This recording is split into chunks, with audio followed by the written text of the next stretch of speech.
Good afternoon. Welcome to this press conference. The Secretary General of the United Nations, Antonio Guterres, will make some opening remarks, and then we will take a few questions. Sir, please. Ladies and gentlemen of the media, it is wonderful to be in Johannesburg, and I thank the people and government of South Africa. Hold on. Let's try again. All right. Ladies and gentlemen of the media, it is wonderful to be in Johannesburg, and I thank the people and government of South Africa for their warm welcome. The Rainbow Nation has been an inspiration to nations everywhere, navigating their own paths to reconciliation and unity. And today, South Africa is a powerful champion of the calls by the Global South for greater equality and justice in international affairs. Calls the world is hearing loud and clear, and also here at the 15th BRICS Summit. My message to the leaders assembled here was clear. Our world is in dire straits. We face existential challenges, from the worsening climate emergency and escalating conflicts to the global cost of living crisis, soaring inequalities, and dramatic technological disruptions. So this is a time to come together and to work together. But instead, divisions are growing and tensions are rising. Several factors contribute to these divisions: diverging perspectives on global crises, contrasting approaches to non-traditional security threats, different strategies towards new technologies, and of course, the consequences of COVID-19 and of Russia's invasion of Ukraine. And I remain deeply concerned over the risk of a fracturing of the global order. We are entering a multipolar world, but history has shown time and again that multipolarity without strong multilateral institutions is no guarantee for stability. It might even become a catalyst for chaos. So we must urgently restore trust and reinvigorate multilateralism. And this requires the courage to compromise for the common good. It requires effective international institutions rooted in 21st century realities based on the UN Charter and international law. And as I emphasized today at the summit, it requires a special focus on Africa. The Security Council, the Bretton Woods system, and other international organizations reflect the world of 1945, when many African countries were still part of European empires. To this day, the continent is underrepresented in the global financial architecture, just as it lacks a permanent seat on the Security Council. The world has changed, and so global governments must change with it. It must represent today's power and economic relations, and not the power and economic relations of 1945. And that is why I've been advocating deep reforms to make global frameworks truly universal and representative of today's realities, and more responsive to the needs of developing economies. We need more inclusive institutions at every level, including through greater representation of women and young people. But all this in a context in which I believe two areas require a particularly important reform effort. One is the Security Council, the second, the Bretton Woods system. If we are not able to reform our institutions and make sure that they reassume a truly universal character, we risk fragmentation, and fragmentation can be, one day, a factor of confrontation. And we also need, in each society, a new social contract based on respect for all human rights, social, cultural, economic, civil, and political. And finally, we need to act in solidarity and with greater urgency in several future defining areas. And allow me to refer some of them. First, action to save our planet. developed countries have a particular responsibility, and so they must lead and they must deliver. On $100 billion promised to developing countries, on the loss and damage fund, on doubling adaptation finance, on replenishing the Green Climate Fund, and on plans for early warning systems to protect every person in the world, including 6 in 10 Africans who still lack those systems. As a matter of justice, Africa must be considered a priority in all these crucial commitments. Every country has a role to play.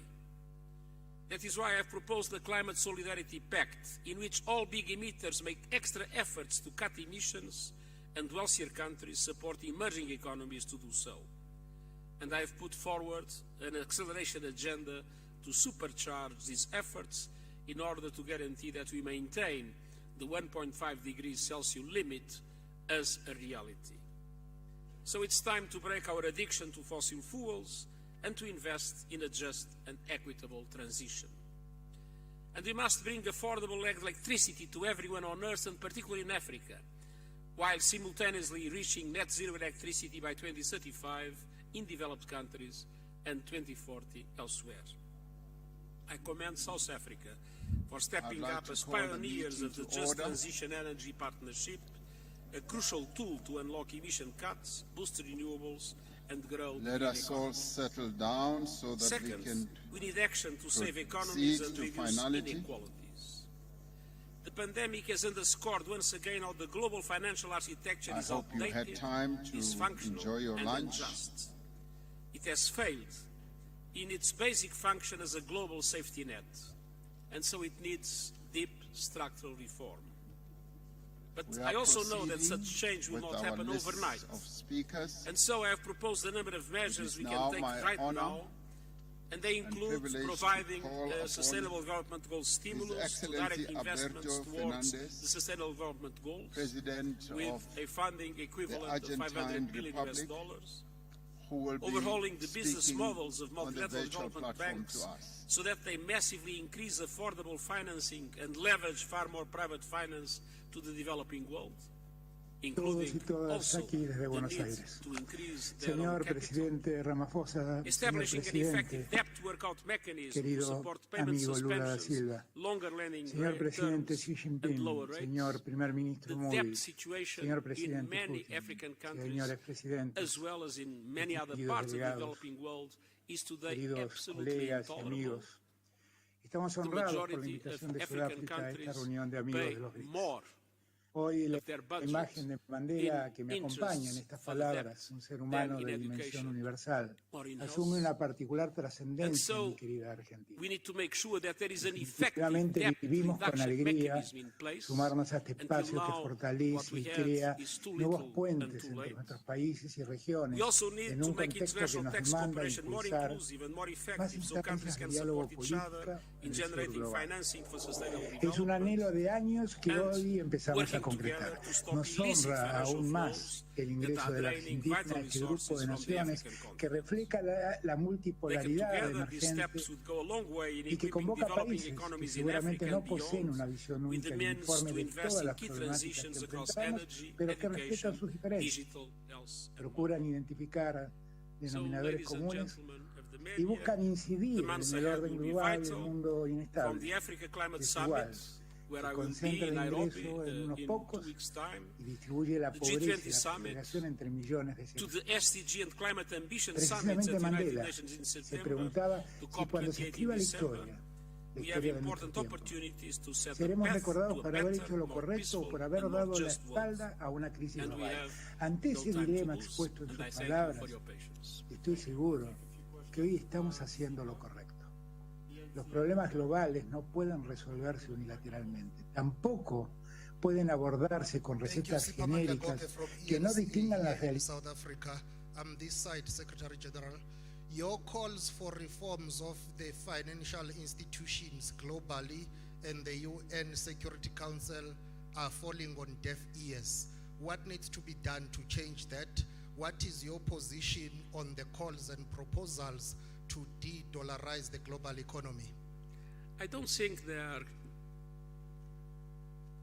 being only listened by deaf All ears. these are I remember when I became Secretary El General resultado conduce that the a este mundo discussion injusto en el que vivimos, que acaba promoviendo una mayor desigualdad social al interior de los países y una profundización de la brecha is in the que center divide al of norte y al our sur. debates. Beneficiosa por la concurrencia en áreas estratégicas como la energía, los recursos naturales, la agricultura, la producción de alimentos para la exportación, la ciencia y la tecnología, así como nuevos enfoques de cooperación, financiamiento e inversiones estratégicas en infraestructuras críticas para la integración, dada la privilegiada posición geográfica que tiene Bolivia. Bolivia, con las mayores reservas de litio del mundo, confía en encontrar socios estratégicos con el objeto de obtener tecnología y financiamiento necesarios para la industrialización soberana del litio, así como para garantizar mercados para los productos bolivianos con valor agregado. No vamos a permitir que se repita la triste historia boliviana con la plata y el estaño. Imborrables cicatrices de pobreza de nuestros mineros y de todo el pueblo. El litio boliviano no puede correr la misma suerte que la plata explotada en la colonia, la goma o el estaño que se expolió de nuestro territorio como materia prima y que nos dejó en la pobreza, igual que pasó con el uranio de Níger, con el cobalto de la hermana República del Congo y con otros tantos otros recursos naturales expoliados durante siglos de los países africanos y nuestroamericanos. El aseguramiento de cadenas de suministros de recursos energéticos y minerales y metales críticos no pueden continuar siendo un pretexto para el intervencionismo y la expansión colonial. Deploramos cualquier intervención militar extranjera en África, en nuestra América y en cualquier parte del mundo. Y apelamos al respeto a la soberanía de los estados, a la autodeterminación y a las instituciones de integración regional y continental. Cualquier conflicto tiene que resolverse respetando los principios de no injerencia, diálogo y entendimiento mutuo establecidos en la Carta de las Naciones Unidas. Si bien la herencia colonial y racista dejó terribles secuelas en nuestros países, también está históricamente comprobado que nuestros pueblos han sabido salir adelante y prosperar, impulsados por la convicción y los sueños de nuestras gestas libertarias.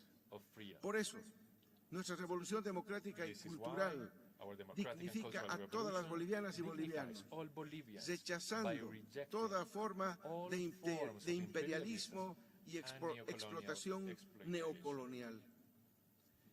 En poco tiempo más, en 2025, Bolivia celebrará sus 200 años de independencia, más comprometida que nunca con la integración sudamericana, de Caribe y del sur global.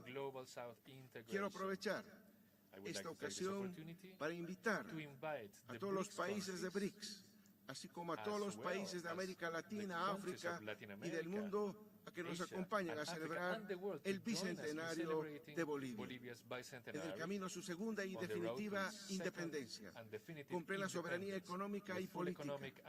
Están ustedes invitados a compartir los 200 años de libertad del pueblo boliviano. Muchísimas gracias.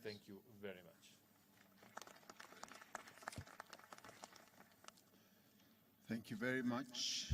We move on, and I'd like to call upon His Excellency President Faustin Touadera, the President of the Central African Republic, to take the floor.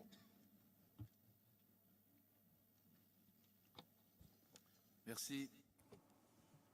Excellence. Thank you, Excellency. Monsieur Cyril Ramaphosa, President Cyril de la République d'Afrique du Sud, President of the Excellences, Republic of Mesdames South et Africa, Messieurs, Excellency, les chefs ladies d'État and et de gentlemen, gouvernement, Head of State and of Monsieur le Government, Secrétaire général des Nations Mr. Unies, the General Secretary of the United Madame Nations, Dilma Rousseff, Madame Dilma Présidente Rousseff, de la nouvelle the Banque de President développement of des the BRICS, new development distingués bank of BRICS, Mesdames et distinguished delegates, ladies and Au gentlemen. moment où je prends la parole when, au nom de la as I'm région taking the africaine floor in the name of the ce Central 15e Republic sommet des of BRICS Africa on this 15th BRICS Summit, je tiens à exprimer I would like notre to profonde express gratitude our gratitude à son excellence to Cyril His Ramaphosa, Excellency Mr. au Cyril gouvernement et au Ramaphosa, peuple frère to the government sud-africain and the people of South Africa pour l'accueil for chaleureux the warm qui nous a été welcome réservé, that was reserved ainsi que les since we dispositions arrived, and also excellentes all the excellent arrangements prises pour la that réussite de cette was rencontre made historique. for the success of this Excellences, mesdames et meeting. messieurs, Excellency, le sommet ladies and gentlemen, BRICS the, Afrique se tient the BRICS, au moment où les pays africains Africa BRICS Summit sont is taking place particulièrement when confrontés African countries d'énormes are défis facing many et où challenges, les organisations where internationales international ne organizations parviennent plus à are not instaurer la paix, able to la sécurité et le to bring développement peace, security, and sustainable Il development. constitue un So emploi it constitutes un nouveau point de départ vers a new l'émergence point of departure ordre for the international emergence plus équitable, of a new international plus inclusif, order which is more equitable, pacifique, inclusive, fondé peaceful, sur le respect and then mutuel, based on mutual respect. un partenariat A partnership, gagnant-gagnant, a win-win partnership, respect de l'égalité the et de respect la of souveraineté des legality and then sovereignty Le of respect du droit de souveraineté country. So we permanente need to des respect peuples sovereignty et des of people sur and then richesse, nations leurs ressources on naturelles, their natural wealth, qui doit s'exercer which must be dans l'intérêt du done développement national in the interest of et du bien-être national de la population development and the de well-being l'État intéressé. of the population of that En effet, given le country. partenariat pour une In fact, croissance the partnership for mutuellement accélérée, a growth that will be développement accelerated durable mutually et un and then multilatéralisme sustainable development inclusif, in inclusive prôné par les 5 multilateralism grandes économies based émergentes on du monde, the 5 emerging les BRICS, economies in the country, constituent pour nous which is a BRICS, which une constitutes for us solution an ideal solutions inégalités to inequalities, mondiales world extrêmes, inequalities, vérités hégémoniques, and then to those who have a spirit of neo-colonialist, geostrategic and geopolitics of Western powers who are maintaining African countries in poverty, insecurity, and dependence.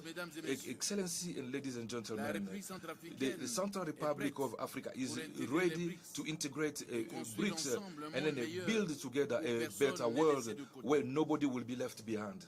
In fact, since the return of the constitutional order in 2016, the Central Republic Africa took some measures to catch up with the lost time and to respond to peace imperatives. So my country is giving itself a new legislative framework by adopting laws that are relative to cryptocurrency and then natural resources and the land, and a new constitution that was adopted by 95% of the Central African Republic people with a rate that has never been realized in the country. Today, the Central African Republic is one of the favorable space for companies in African continent, a country where individuals, nationals and foreign can set up their own companies and then receive their e-visas directly online. Excellencies, ladies and gentlemen, it's opportune for me to remind that the Central African Republic possesses enormous potentials in natural resources. Agroecologic conditions are favorable. We've got arable land of 15 million hectares. We are also having a forest that is estimated at 28,000 million hectares. So it's carbon. So it's also an habitat of several species in the forest. Regardless of these potentials, the participation of my country to the world trade is very low. It's limiting itself to the export of some raw material, namely cotton, coffee, timber, and then gold. By reaffirming its support to the BRICS initiative and its willingness to join. So we're asking the BRICS to build a win-win partnership in view for the exploitation of immense resources at the national and in the well-being of its population. And then we're also urging BRICS to continue to support its requests so that they can raise the embargo on weapons and then diamonds, and also by legitimating the terrorist groups.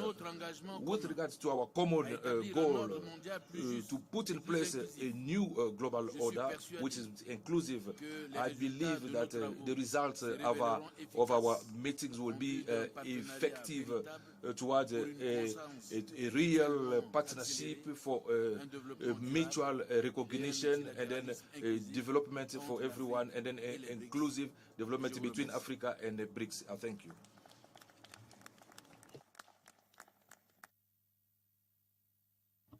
Thank you very much, President. I now call upon His Excellency President Denis Sassou Nguesso, the President of the Republic of the Congo.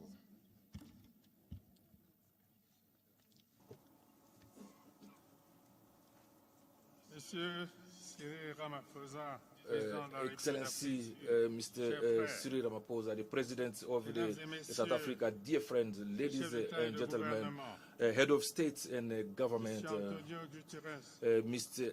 Antonio Guterres, the Secretary General of the United Nations, distinguished guests, ladies and gentlemen, for the honor that has been given to us to take part in this summit, and then the warm welcome that was reserved to myself and my delegation. Allow me to translate my gratitude to my brother Cyril Ramaphosa, the President of the Republic of South Africa, as well as to the South African people. So it's the opportunities also for me to present my sincere thanks to the head of state for BRICS to have invited me in this summit, which is of a high level, and then I hope that the conclusions will be relevant, capable to strengthen our efforts and then to deal with challenges that is being a stop for the development in Africa. I've said that many times, but the multipolar world that we call has now arrived. So we are very happy for that. Mr. the Head of State and then the government and member of BRICS, your fight, your strive for an international order, equitable and just, is also our fight. The Africa in general, the Congo, my country in particular, subscribe to your objectives of a multilateral partnership that is inclusive and representing the world as it is today. With you, so we are sharing the idea that international cooperation need to be established on the basis of respect and then mutual benefit. So it's that spirit that we find in our dialogue with you. So I really wanted to thank you for that. So we are very sure that the partnership between BRICS and Africa would be beneficial in the going toward development. So it would be a real mutual construction that will profit everyone. But the condition for success for this partner in the service of development is to deal with real issues of the continent. With that spirit, our conviction is that we need, before everything else, to underline, to put an interest on a basic infrastructure aiming to build production capacity and then the physical integration of our territories. Otherwise, how are we going to take advantage of the implementation of the free trade area, the African free trade area, without basic infrastructure, transport, telecommunication, energy? About 600 million people do not have access to electricity. How are we planning how can we plan the industrialization of the continent?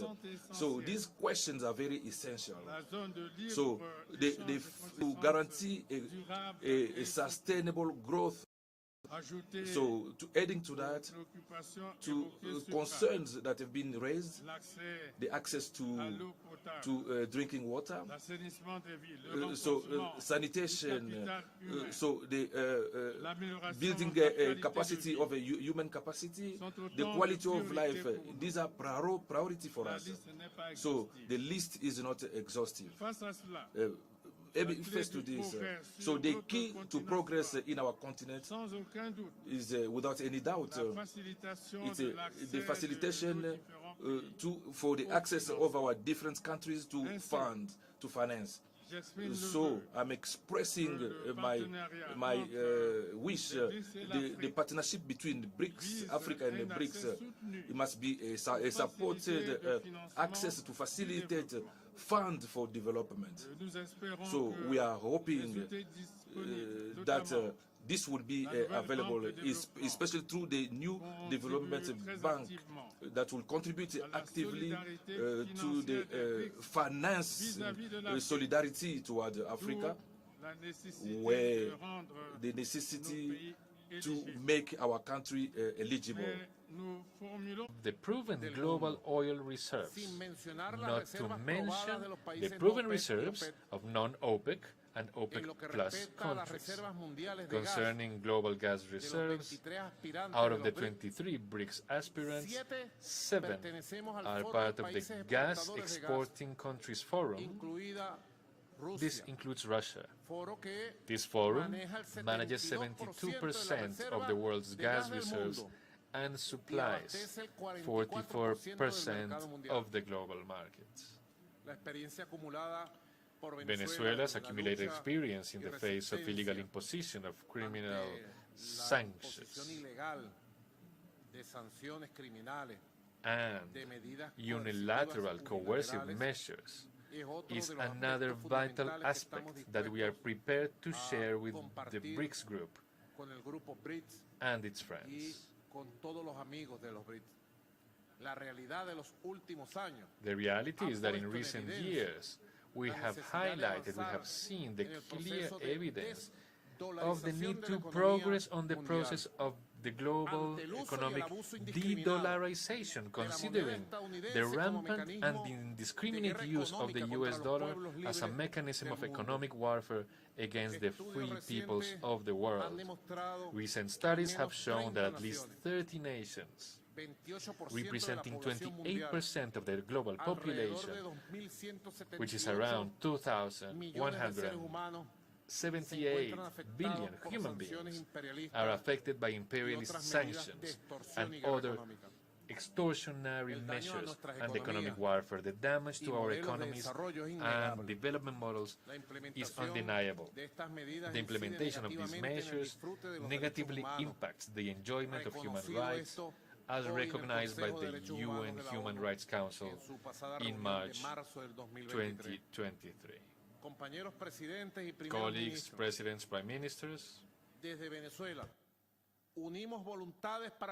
from Venezuela, we come together to shape a new financial architecture that allows for transactions with innovative physical and digital means and a wide range of national currencies. This would provide access to new forms of financing that contribute to the recovery and growth of our economies. In Venezuela's case, The growth projection of over 5% in 2023 is the highest in the region, according to the United Nations Economic Commission for Latin America and the Caribbean. It is our desire, Mr. President, to join the BRICS Think Tanks Council to contribute our modest experience to counteract the harmful effects of Western sanctions on the world economies, as well as to dismantle the financial and commercial domination system. Furthermore, we undertake the responsibility of promoting political and economic relations between the BRICS architecture and the key mechanisms of consultation and cooperation in Latin America and the Caribbean. Among these, I am talking about the Bolivarian Alliance for the Peoples of Our America, the People's Trade Treaty, this is ALBA TCP, and the Community of Latin American and Caribbean States, CELAC, aiming to advance the formation of regional blocs, as was envisaged in the historic Summit 2014 between BRICS and UNASUR. The consolidation of these ambitious alliances requires a high level of people's awareness about realities, strengths, and capacities for united progress. To that end, we propose strengthening the communicational alliance by revitalizing cooperation between the BRICS and Telesur and the Latin American Caribbean Multimedia and Multi-State Platform. Colleagues, Excellencies, since its inception, BRICS has been conceived with an inclusive and complementary vision, with the multilateral system at its core, including the World Trade Organization and its reform. It supports the growth of micro, small, and medium enterprises, integrating them into the global value chains, and expanding cooperations in the fields of digital economy and green development, among other actions. Therefore, the call to expand its membership represents hope for those of us with the noble and modest aspiration to contribute from various perspectives to becoming part of a new development model. This model has been growing under the leadership of BRICS and undoubtedly finds a momentous impetus toward the future in this grand gathering in Johannesburg. 200 years ago, during the struggle of our independence, the independence of the Americans, actually, our liberator, Simón Bolívar, envisioned the construction of what we could call now a multipolar and pluricentric world. As he said, to achieve the long-awaited universal balance. I sincerely believe that with the emergence of BRICS, we are closer than ever to realizing the dream of Simón Bolívar. This is the dream of the greater homeland, the dream of a human homeland, a global homeland. This is why President Ramaphosa and I reaffirm our wholehearted willingness, support, gratitude for being invited to this historic summit. Venezuela takes a step forward with BRICS towards a world of peace, cooperation, the world of the 21st century. We say it from the heart, long live the peoples of the Global South. Thank you very much.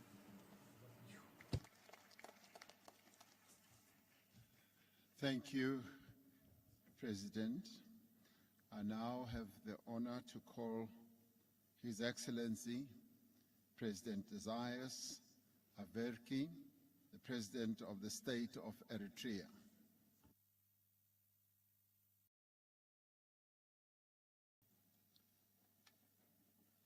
Excellency, thank you.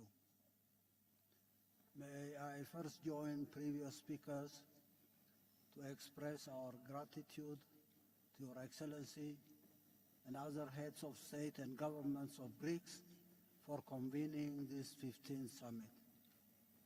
Our deepest thanks too for the people and government of South Africa for their renowned hospitality. This meeting is taking place at a critical time when our global community is at a veritable crossroads.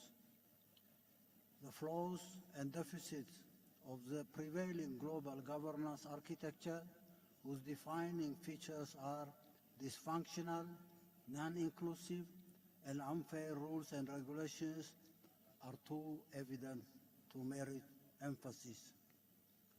U.S. exceptionalism, or Pax Americana, has unleashed malaise that have gravely impaired global progress for almost a century now. Bipolarity, ushered in after the end of the Second World War, and attempts to impose unipolarity in its sequel in the past 30 years have resulted in endless spiral of conflicts and perpetual instability. Opportunities for global progress, meaningful participation between nations and peoples based on inherent commonality of interests and aspirations, social harmony within societies that depend on fair access to and distribution of the national pie have been squandered. This, in spite of mankind's exponential technological progress in the last 2 centuries, a capability which could have changed the quality of life for all humanity if it were seen, indeed as it should, in purely ethical terms, as a common public good. And at this 11th hour, the principal advocates and proponents of hegemony are pushing our global village to the brink of unprecedented disaster.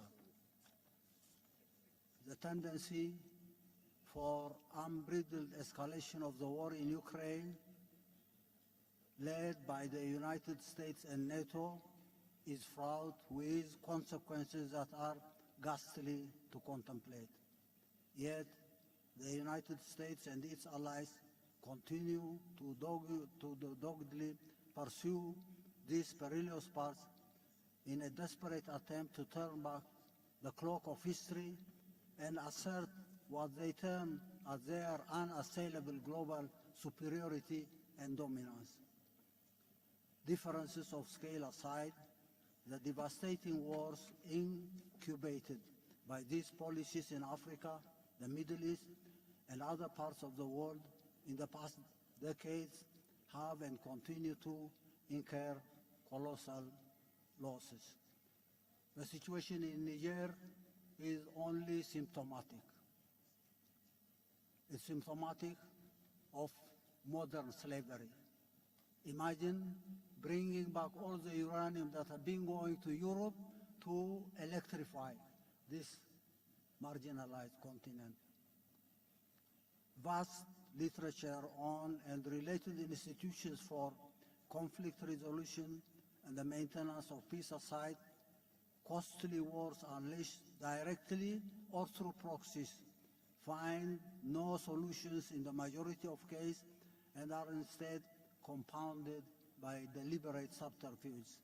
Peacekeeping forces, humanitarian assistance, etc., are mere palliatives to project semblance of serious concern. Most of the times, the institutions and conceptual pillars of global governance, the cogent principles enshrined in the UN Charter, are circumvented and supplanted by illegal frameworks and approaches. Grave issues of international peace are not addressed by and referred to legitimate international bodies for adjudication. Alliances and power blocs, coalitions of the willing are the preferred tools in order to breach international law.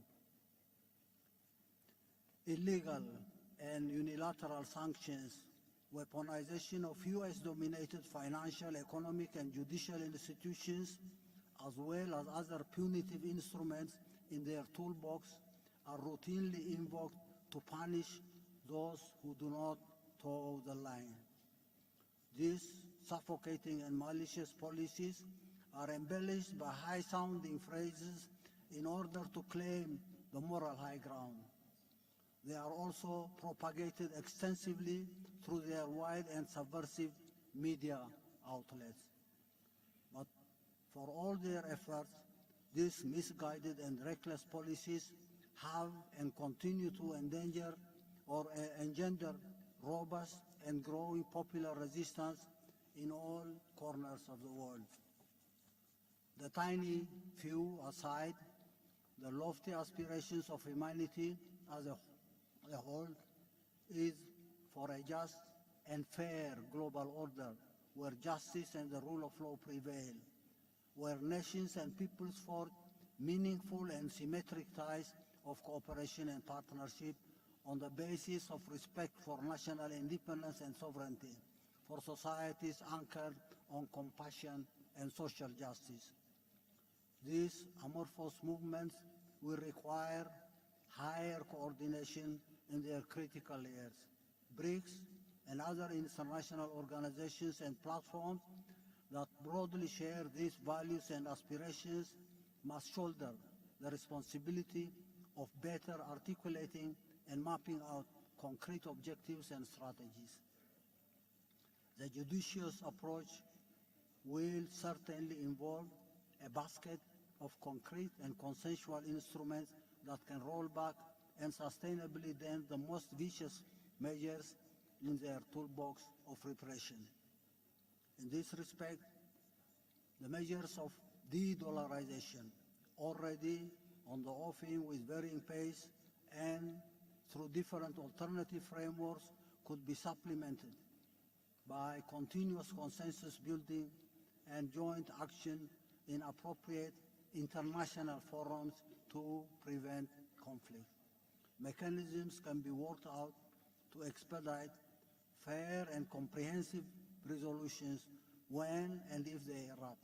Similarly, the opportunities for coordinated and effective action may be explored to rectify systemic weaponization of judicial and other instruments that they have developed for ulterior ends and that are not in consonance with international law and the Charter of the United Nations. I thank you.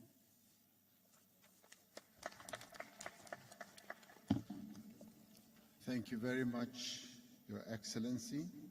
I now call upon Your Excellency Dr. Abiy Ahmed Ali, Prime Minister of the Federal Democratic Republic of Ethiopia.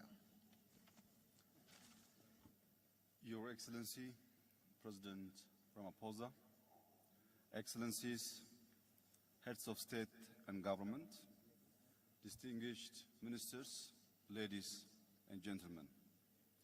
At the outset, allow me to thank our host, President Ramaphosa, for the kind invitation and hospitality.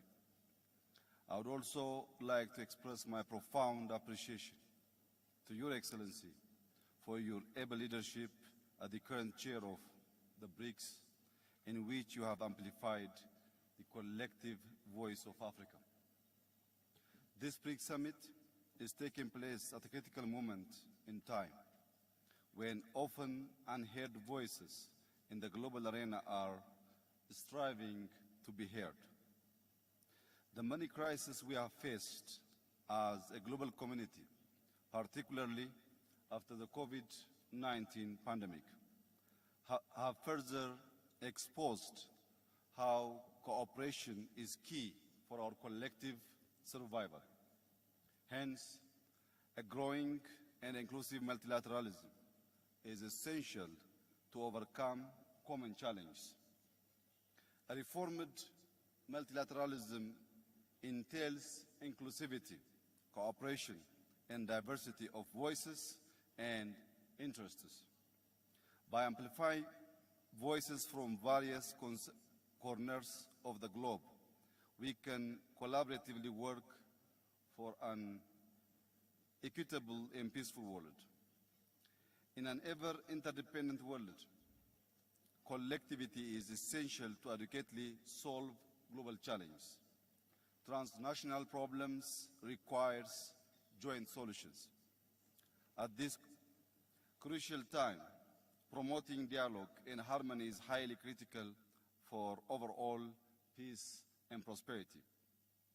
That's why Ethiopia has always been a champion and a defender of multilateralism.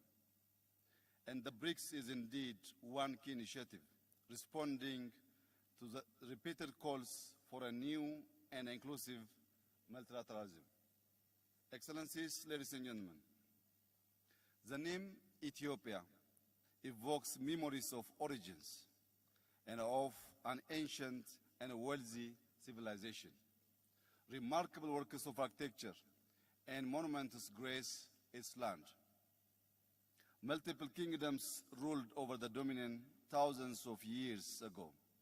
In this modern history, Ethiopia has remained uncolonized, and it has a long history of diplomacy stretching over 100 years.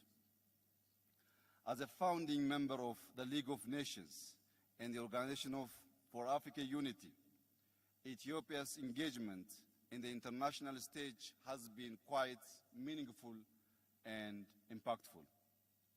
Ethiopia is Africa's second most populous country, with around 120 million people, a greater majority of which are young and dynamic. This demographic dividend, if harnessed properly, can be a significant asset for cooperation through driving innovation, consumption, and providing a large workforce.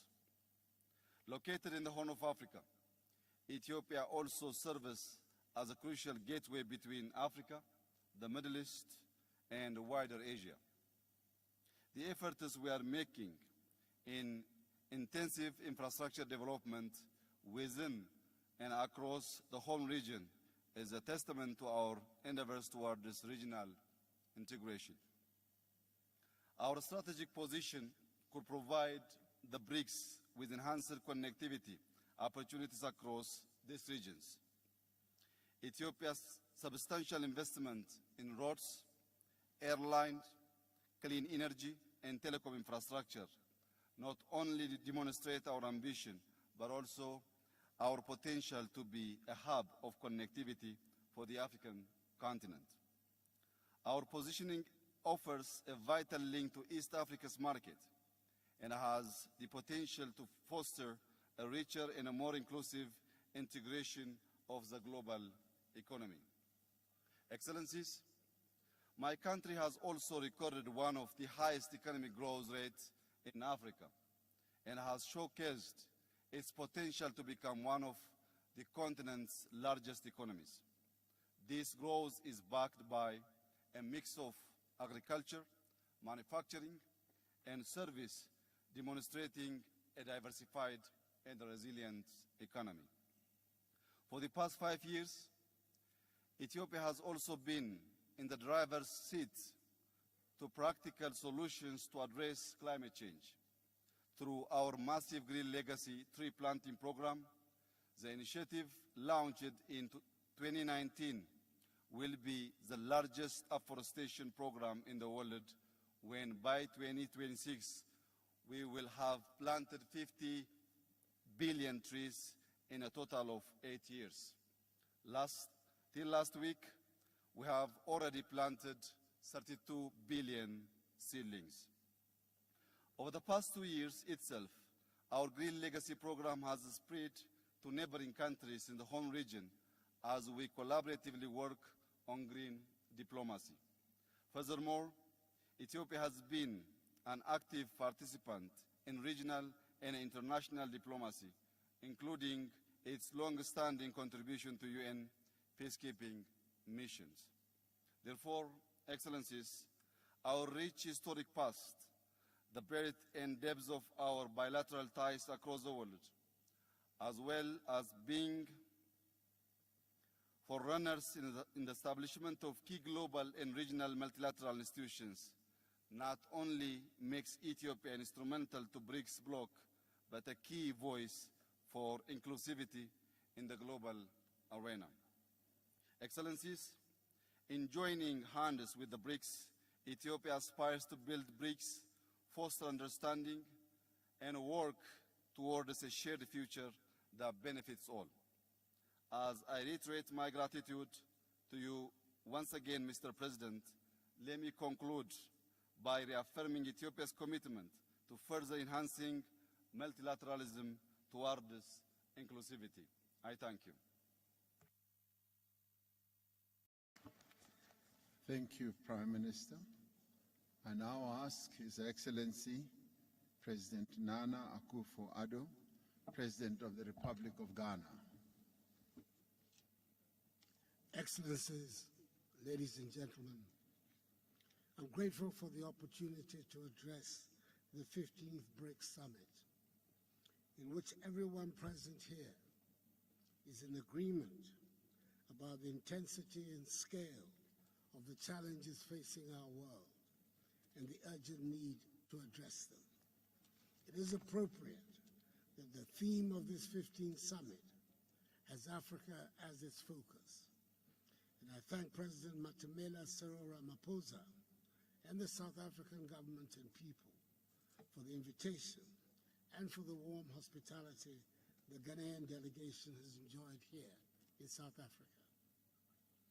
For an organization that represents some 30% of global GDP and some 42% of the world's population, the importance of BRICS, comprising Brazil, Russia, India, China, and South Africa, to the economic growth and the promotion of progress and prosperity around the world cannot be stressed enough. And I must applaud successive leaders of the BRICS countries for sustaining the relevance of this body. Excellencies, never has there been a time in recent history where malevolent forces have combined in such a manner to bring hardships to the world, especially to those of us in Africa. We are indeed operating in the most difficult of times. The interlocking challenges and the convergence of crises we are faced with pose existential threats that require immediate solidarity and collective action. It is obvious that the world has virtually run out of time to work together in the spirit of multilateralism. If we do not renew our commitments to build, keep, and consolidate peace and democracy all over the world, we would have to brace ourselves to live in a new and more dangerous world today and in the future.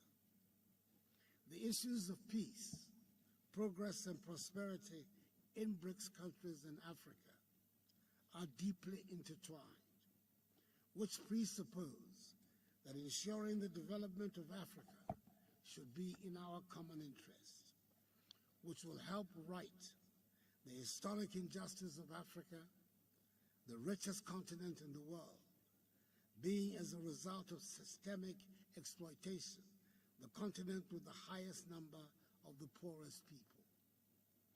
Africa, I need reminding you, has 1.3 billion inhabitants, nearly 18% of the world's population, and in 2050 will be 2.5 billion, meaning that 1 out of every 4 persons in the world will be African.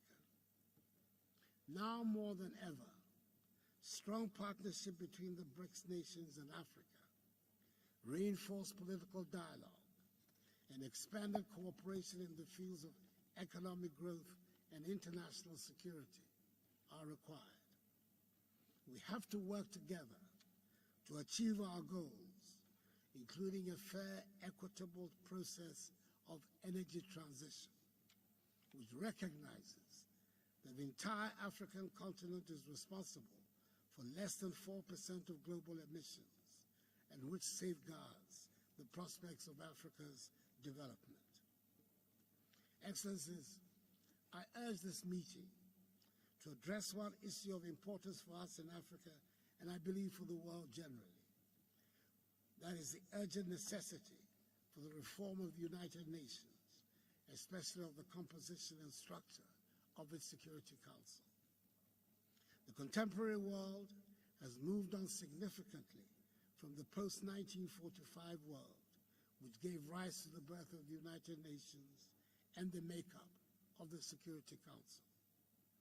The world of 2023 is not the world of 1945. The crisis of the global financial institutions and of global governance under the United Nations system, which were created from the rubble of the Second World War, is a deep crisis. It will continue until a fair system is put in place, a system that reflects the new balances, no longer based on who won or lost the Second World War, but on the major contemporary and future balances. I believe strongly that despite its numerous challenges, Africa is on the cusp of building a great new civilization, which will unleash the considerable energies and huge potential of the African peoples, so that we will make our own unique contribution to the growth of world civilization.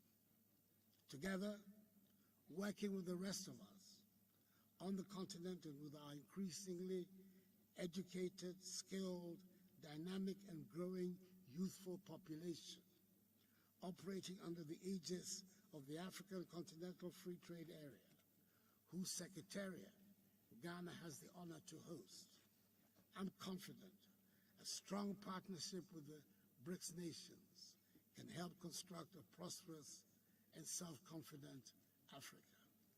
I'd like to end by extending hearty congratulations to Prime Minister Narendra Modi on India's historic achievement of yesterday. I thank Your Excellencies for your attention.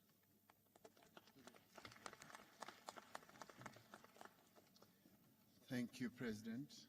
I now have the honor of asking Dr. Said Ibrahim Raisi, President of the Islamic Republic of Iran.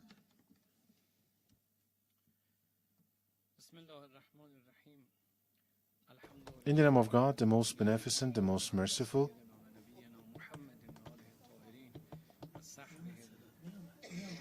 صدای رئیس رو نمیشنوم. نه فلو رو ندارم. و the Honorable President of the South Africa, at the outset, I deem it necessary to thank you and the government and the people of South Africa for inviting me and for the warm reception that has been accorded to me and my delegation. I need to thank you and also the presidents of Russia, China, and Brazil, and Honorable Prime Minister of India for providing this opportunity.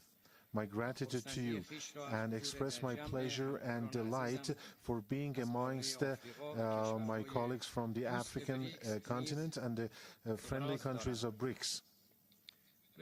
Without any doubt, the decision made by the members of BRICS for expanding this group was a commendable move that paves the ground for the global expansion within the framework of justice, and the benefits of Iran's membership to BRICS is going to make history and open a new chapter and a stronger step towards justice, fairness, ethics, and sustainable and lasting peace on the international stage. And Mr. Chair, this is the third time that South Africa assumes the chairmanship of BRICS. And in each and every one of these times, the good efforts and determination of South Africa for bring about more cooperation, not just in the BRICS, but also in the African continent, is praiseworthy.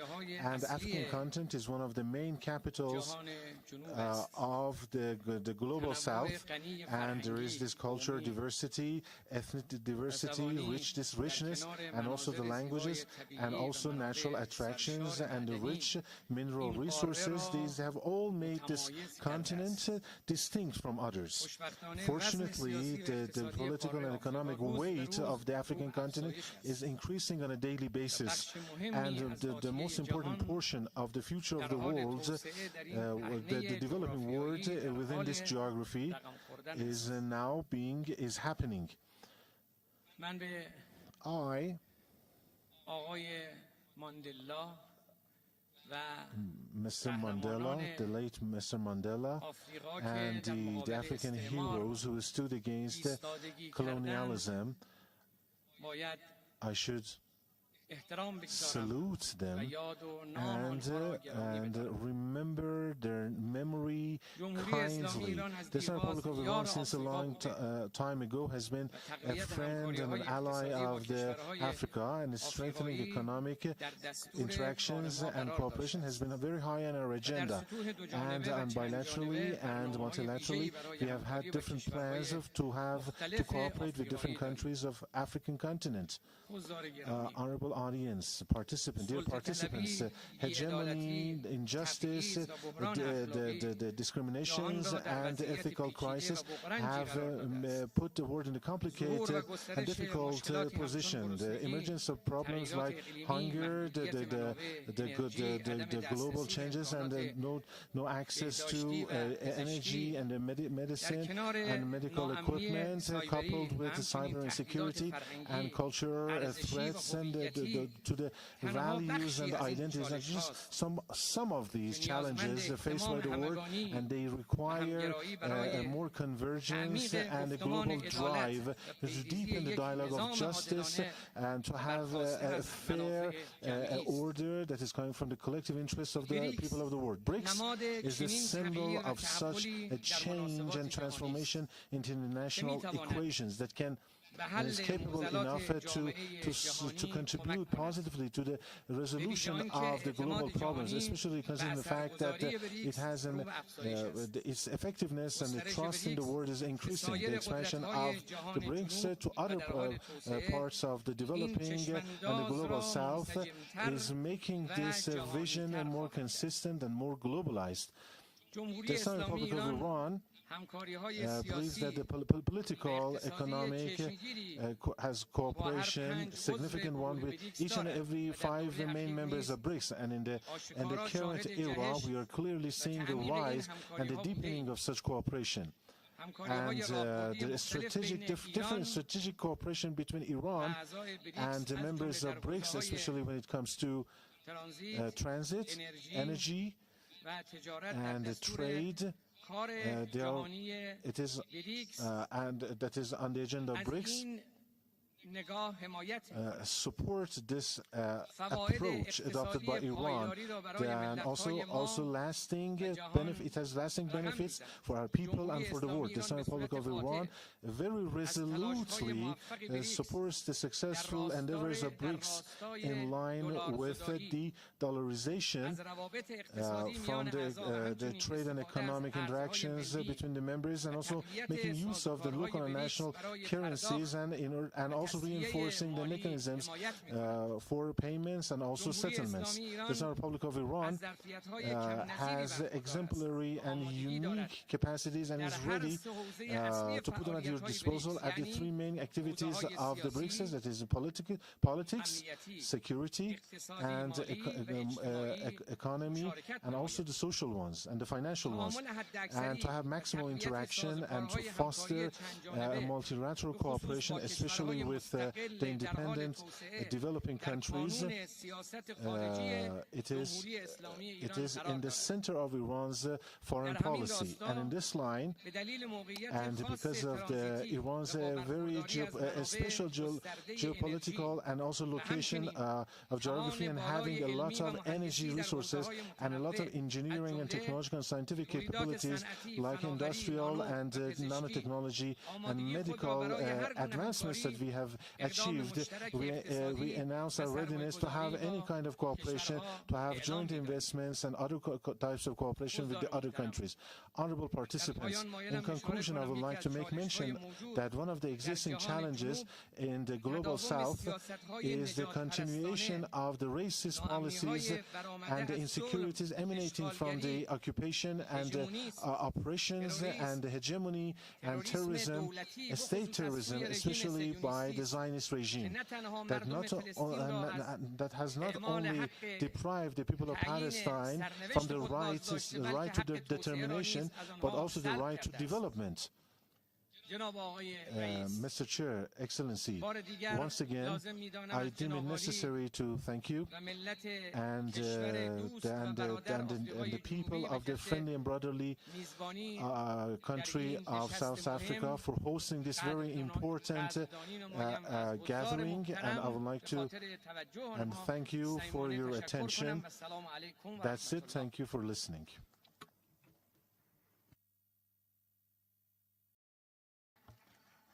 Thank you, President. My next speaker is His Excellency Ntsukwane Samuel Matekane, the Prime Minister of the Kingdom of Lesotho.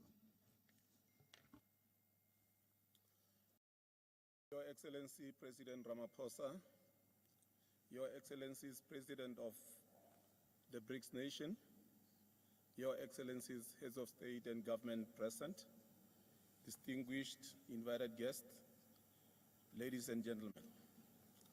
I'm deeply honored to address you on this momentous occasion of the BRICS Africa Outreach and the BRICS Plus Dialogue. On behalf of the people and the government of the Kingdom of Lesotho, I would like to express our gratitude to President Ramaphosa for inviting us to this historic summit and for the foresight to dedicate this session to the Africa Outreach. In the like manner, I wish to applaud the BRICS leadership for striving to create a better world. We pledge our support to them and cooperation in building a stronger and more cohesive South-South cooperation. This platform provides us with a unique opportunity to establish partnerships with the BRICS countries, the private sector and business communities for the growth and development of our African countries and the global South as a whole. Excellencies, today we gather against a backdrop of uncertainty as the world grapples unprecedented multitude of global crises. The prevailing geopolitical tensions, global pandemics, and the far-reaching effects of climate change continue to have a devastating impact on human life, livelihoods, economies, and communities around the world. This is further compounded by soaring food and fuel prices, as well as the unsustainable levels of debt. Tragically, it is the people in the global South who bear the heaviest brand of all these challenges. Therefore, the agency of a dialogue among developing countries to promote economic development, peace and prosperity has never been greater. We call for dialogue and negotiation as fundamental tools for achieving economic development and peaceful resolution of conflicts around the world. In this regard, the reform of the UN security is central to the achievement of sustainable peace. We call on the BRICS countries to support the African common position in this regard. In the same token, the reform of the Bretton Woods institution is key to ensuring equitable economic growth. This is an agenda that we must all join hands in pursuing. Excellencies, we commend the rising influence of the BRICS bloc in recent years and believe it can serve as a valuable platform for addressing the key challenges faced by the Global South. By fostering stronger relations among developing countries, we can unlock considerable opportunities for trade, investment, and technological development. BRICS countries are among the largest export markets in the world, and their role and influence in global trade cannot be overstated. There are considerable opportunities for BRICS countries to pursue in Africa, including opening up the markets for products from smaller countries, investing in key sectors such as manufacturing, agriculture and agro-processing, services industries, energy, tourism, transport and general infrastructure in small countries like Lesotho, and extending support to our countries as they strive for industrialization and technological advancement. Excellencies, as we approach the 78th session of the United Nations General Assembly, it is evident that many countries lag behind in our collective pursuit of the Sustainable Development Goals, SDGs. To address this situation, Lesotho recently signed the United Nations Sustainable Development Cooperation Framework 2024-2028, aptly entitled Kalebelo la Ntshege, and loosely translated as fast-paced implementation. This serves as a testament to our resolve to accelerate progress towards achieving the SDGs. In addition, we are actively engaging the youth to explore more innovative approaches to ensure swift yet effective implementation of the UN Agenda 2030 for the benefit of current and future generations. Excellencies, the need for immediate action is crucial when addressing global challenges like climate change. Our ability to confront these challenges relies on our collective unity. In addressing climate change, Lesotho has embarked on an ambitious clean energy initiative. In the current public sector investment program, there are several infrastructure projects that are aimed at addressing the gaps in the energy and transport infrastructure. Lesotho is endowed with natural resources, specifically water and diamonds. Moreover, we have a huge potential for green energy generation, such as hydro, solar and wind power for domestic markets and export into the Southern African power pool. We therefore invite BRICS countries to partner with us and invest in these ventures which offer guaranteed lucrative returns on investment. Allow me also, Excellencies, to inform you that we are planning to convene the Water and Hydrogen Conference and Expo in Maseru, Lesotho from 12 and 13 October 2023. This conference will showcase the steps and action that Lesotho is undertaking towards becoming the world's first sustainable digital hydro nation. We welcome strategic partners with like-minded nations and institutions. We invite all of you to grace this groundbreaking conference with your presence. Further, we recognize the importance of infrastructure as catalyst for promoting economic growth and attracting private investment. Therefore, the development of air transport and road network is equally important. In light of this, the government has prioritized the construction of interconnecting roads that will link Lesotho and certain parts of South Africa with the Port of Durban. Moreover, efforts are being made to enhance and upgrade the international airport. This presents an auspicious opportunity for investment and collaboration with the BRICS countries and the business sector. Excellencies, as I conclude my remarks, allow me to indicate that with the establishment of the new development bank, we anticipate funding opportunities to implement various agreements, such as the African Continental Free Trade Area Agreement and China and India Provincial Arrangement. These funding possibilities can facilitate real growth and meaningful participation in regional and global value chains. Even as that happens, we need to place greater emphasis on the three fundamental pillars underpinning BRICS, namely promoting financial and economic development through cooperation and openness, respecting the sovereignty of other countries and pursuing peaceful resolutions to conflicts, and working to ensure justice and representation in the global governance system. With BRICS and Africa in partnership, the better life for all is achievable. I thank you.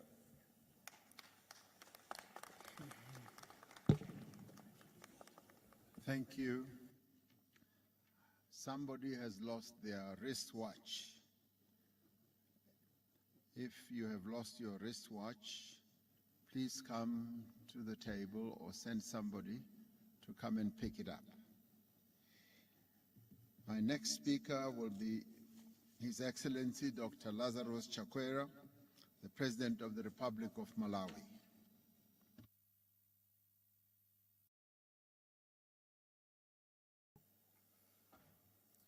Your Excellency, Mr. Matamela Cyril Ramaphosa, President of the Republic of South Africa and Chair of the BRICS. Your Excellencies, Heads of State and Government, distinguished delegates, ladies and gentlemen, this BRICS dialogue comes at a critical time for us as nations in the global South, a time in which 3 consecutive global crises, namely the COVID-19 pandemic, climate change impact, and the war in Eastern Europe, have exposed 2 harsh realities we can no longer deny nor find acceptable. First, they have exposed the extreme vulnerability of our countries to external shocks owing to weak infrastructural, food, health, environmental management, governance, educational, and social protection systems that we need to develop to make our economies more resilient. Secondly, they have exposed the global financial and institutional systems' incapacity to respond to our needs speedily and fairly. So now that we know how vulnerable to shocks we are and how unresponsive to our needs the global financial system and multilateral institutions are, what remains is for us to do something about it. And we are more than capable of doing something about it, for not only is there strength in our numbers, because the nations gathered here represent close to half of the human population, but there is also abundance in our resources. For the nations gathered here are the custodians of the bulk of the natural resources the world needs for the creation of the digital and green economies of tomorrow. The place to start is for us to confront the barriers that have denied us a stake in global prosperity in the past. One such barrier is our own failure to build our own institutional and financial systems, systems that can better facilitate the implementation of instruments like the African Continental Free Trade Area, AFCTA, and the aspirations of platforms like the Forum on China-Africa Cooperation, FOCAC, the Russia-Africa Summit, and the India-Africa Forum Summit, IAFS. A second barrier we must confront is the monopoly that some countries enjoy of multilateral institutions like the UN Security Council, where we must insist that it is no longer acceptable for a handful of countries that claim to love democracy and equality to have the power to undemocratically make decisions about us without us. 5 months ago, as outgoing chairperson of the least developed countries, LDCs, I presided over the launch of the Doha Program of Action for LDCs for 2022 to 2031 in Doha, Qatar, under the auspices of the United Nations. And yet none of the 46 nations that are part of this program have a permanent representation on the UN Security Council, where decisions are made affecting its progress. This is unacceptable. 5 months ago, I led my nation in mourning the loss of over 1,000 Malawians, the displacement of over 500,000, and the destruction of crops and infrastructure that over 2 million depend on, following the devastation caused by Cyclone Freddy. And yet Malawi has no nation to permanently represent its interest on the UN Security Council, where the nations that are the greatest cause of climate change remain unaccountable for meeting their obligations for climate change mitigation, adaptation, and loss and damage. That is unacceptable. In the face of these global challenges, Malawi is determined to work with BRICS nations to promote multilateralism and uphold international law in a new and better framework, because Malawi is not satisfied with a post-colonial geopolitical framework that has failed to deliver equitable prosperity for our people. We must reboot the system. We must reboot it now. And we are here to help BRICS nations design the software. I thank you for your attention.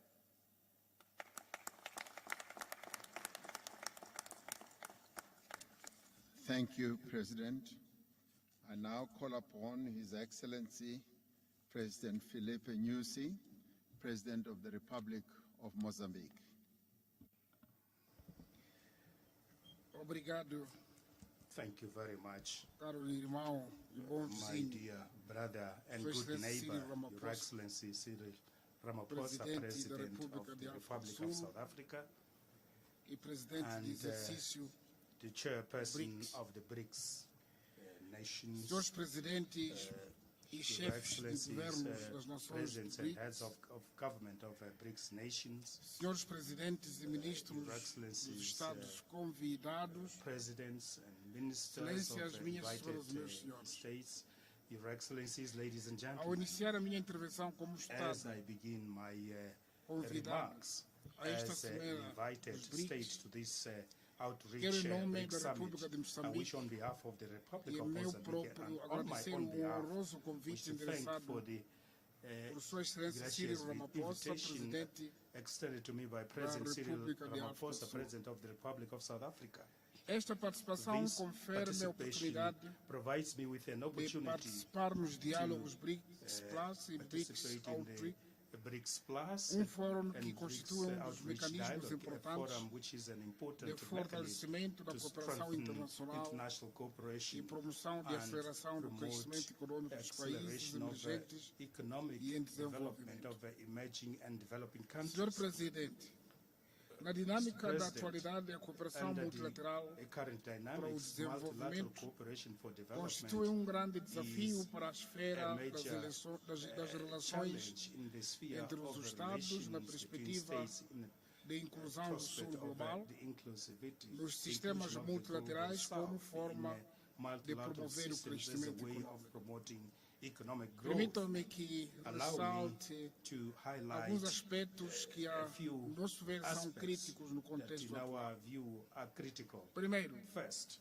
aspecto relevante que relevant decorre aspect de which is recuperação arises econômica no período pós-Covid-19, economic cooperation in the period apesar de haver post-COVID-19, indícios de uma despite trajetória de there melhoria being na maioria dos países, indication of a trajectory ainda of most of the prevalecem countries fatores of negativos growth, there are still que amortecem negative a factors velocidade de that, crescimento, hamper nomeadamente the speed of a development, persistência da namely inflação the em quase persistence todo o of mundo inflation almost e a all over alta the das world, taxas de and juros the dos high, países credores interest acarretou rate of o aumento de custo de financiamento lending para os countries países which has africanos.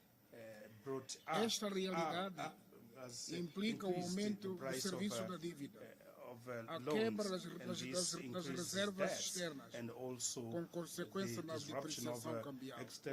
Reserves Segundo, and depreciation of aspecto exchange crítico que rates. se relaciona Secondly, com a a transição critical aspect which energética is related to e as energy mudanças transition climáticas. and climate change. O efeito As a matter of fact, our continent has an insignificant contribution in carbon emissions, and it is inhabited by millions of people who have no access to power. At the same time, our countries are victims of tropical cyclones and droughts, which are cyclical, employment for youth and quality of life for people, and also displacement of a million of people within the continent and to Europe. Therefore, it is important that we adopt a fair energy transition that will unlock the potential of African countries with energy resources for their development, which plays a key role in the global energy security for the next decades. Third, industrialization through the consolidation of regional value chains of different commodities or products, having as a basis the building of infrastructures in the African continent to leverage the African Free Trade Area.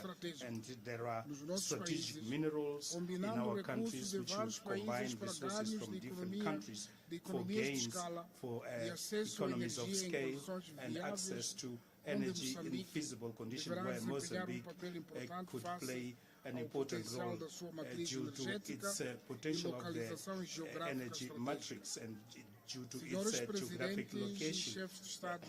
Mr. Presidents and heads of state of BRICS nations, the initiative of cooperation of BRICS with non-BRIC members like Mozambique, coupled with its expansion, is one of the initiatives of the Africans, which is reflected on the Agenda 2063 for the development of Africa, which is in line with sub-regional agendas, and this development will only be possible with peace and stability. And fight on terrorism and maritime piracy on the continent and on the world, based on multilateral fora with the active participation of least developed countries in line with the provisions of the international law, without the influence of geopolitical rivalries. Last, I would like to commend the initiative of BRICS regarding the new development bank, which should reduce the deficit of infrastructures in on the African continent. We commend the fact that you prioritize the component of financing of vital socio-economic infrastructure. Therefore, there is a need for the construction of roads and bridges, schools and hospitals, dams, and other systems for retention and water management. From these important infrastructures for leveraging economic progress, this can bring about welfare for the Mozambican. Mr. President, Your Excellency, as we associate to this dialogue, Mozambique does it with the conviction that BRICS can constitute an important platform to share interests and efforts through concrete and tangible actions, which will provide mutual benefits in an environment of complementarity and solidarity that characterize the global South on different issues of important issues of our states. Thank you very much, Mr. President, for your attention. Thank you, President. My next speaker will be, and it is an honor to call upon President Hage Geingob, the President of the Republic of Namibia. Thank you, Your Excellency. Your Excellency Cyril Ramaphosa, President of the Republic of South Africa and host of the 15th BRICS Summit, and other excellencies who are members of BRICS, other heads of state and government, honorable ministers, ladies and gentlemen, I wish to express my gratitude and appreciation to President Cyril Ramaphosa for hosting this important BRICS Africa outreach and BRICS Plus dialogue. The attendance of so many African nations today under the BRICS Africa outreach initiative is testimony to the strong desire and commitment of Your Excellencies to the expansion of BRICS through greater African and South-South participation and cooperation in global economic and financial affairs. The historical dominance of the Bretton Woods financial institutions, whose modus operandi is built on low conditionalities and political prescriptions, which has at times bordered on disregard for national sovereignty, has increased the appetite among many nations for a counterweight such as BRICS. Hence, BRICS offers that alternative option by assuring like-minded countries an opportunity to participate and do business in an international economic and financial system which is based on universally recognized international principles and values such as non-interference in domestic affairs, mutual respect, and win-win cooperation. In Namibia, we too hold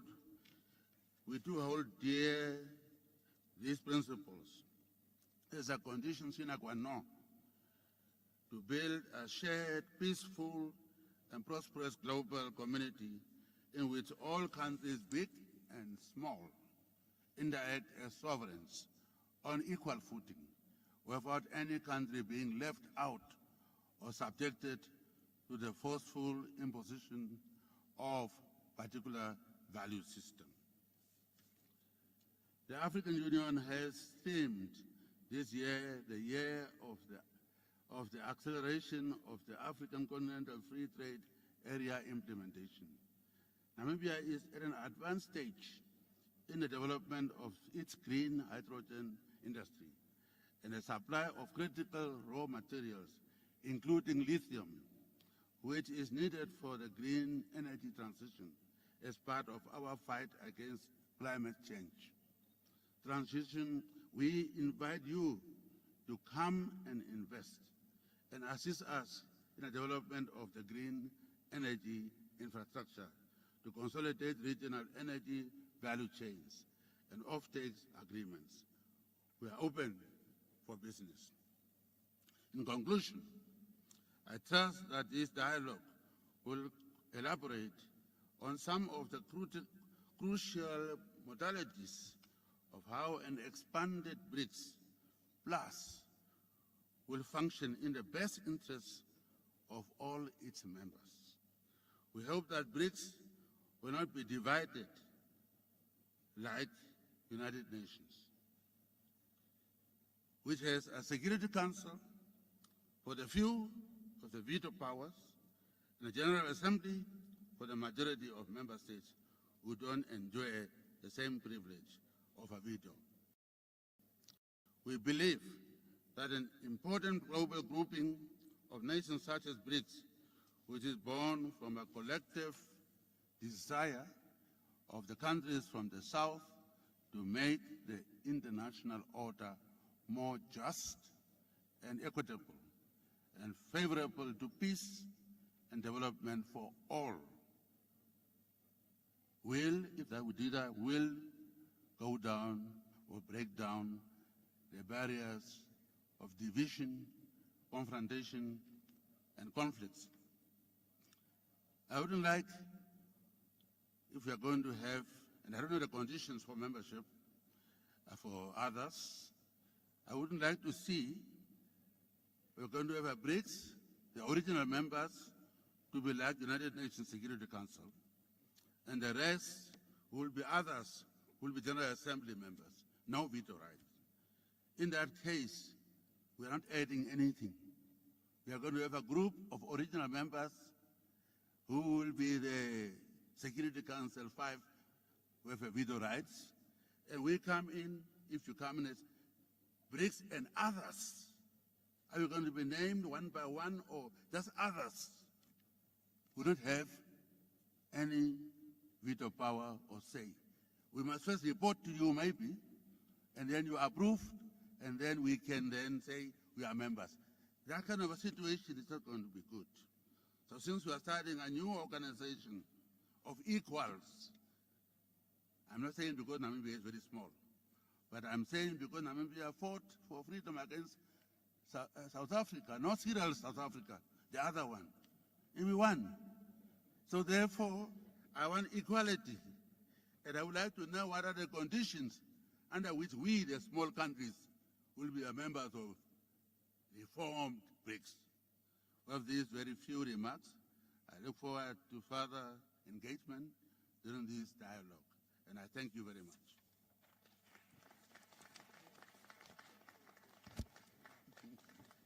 Thank you, President Gengop. BRICS does believe in equality, and I can assure you there won't be any UN Security Council effect in BRICS, with some countries having a veto power. Our belief in equality and respect is what really defines what BRICS is all about. So be rest assured, your fears must be waylaid. So fear not, my dear President. I now want to call upon His Excellency President Ibrahim Ghali, President of the Sahrawi Arab Democratic Republic, to take the floor. فخامة الرئيس السيد رامابوسا رئيس جمهورية جنوب أفريقيا الرئيس الحالي للمنظمة Your Excellency, Mr.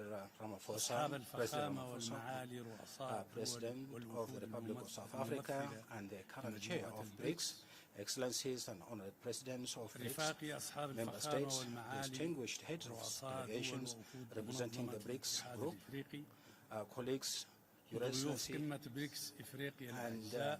and the guests of Africa. Ladies and gentlemen, at the outset, I'm pleased to express my sincere gratitude and appreciation to South Africa, the country of Nelson Mandela, government and people, with his presidency of His Excellency Cyril Ramaphosa, for the gracious invitation that we have received in the name of the BRICS group. And also I wish to thank you for the warm reception and excellent arrangements that have been made for this important event to make this meeting a success. Africa is a continent that has immense potential, vibrant youth, and abundant resources. However, it has suffered and continues to suffer from marginalization, exploitation, and debt that has impoverished many of its countries, hindering their economy and social growth. The Sahrawi Republic believes that peace and stability in our continent depend on the responsibility of the international community, particularly the members of the Security Council, in enforcing respect for legitimacy regardless of double standards. The Sahrawi Republic addresses you with the conviction that in the 21st century, the peace-loving nations must uphold international law and fight against glaring injustice and continuous violation of natural resources of the Sahrawi Republic continue to be exploited by international parties seeking to impose unilateral and oppressive choice, even within the framework of the United Nations Security Council. تحول دون تمكين الشعب الصحراوي من استكمال سيادة بلده على كامل ترابه الوطني.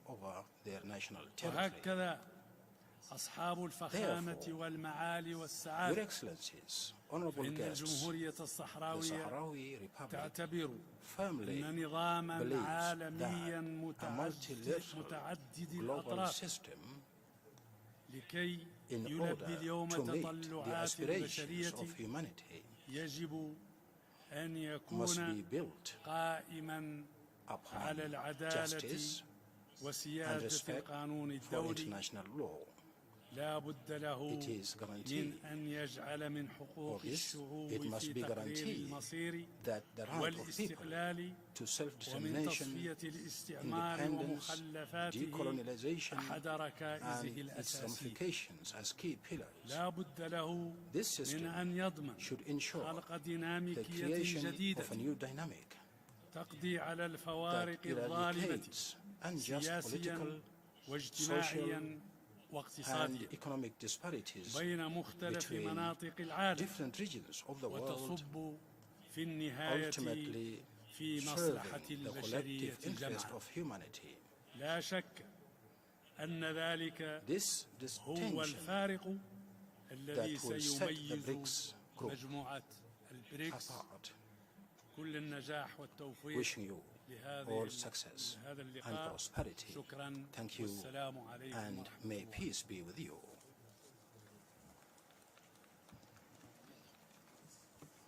Thank you, President.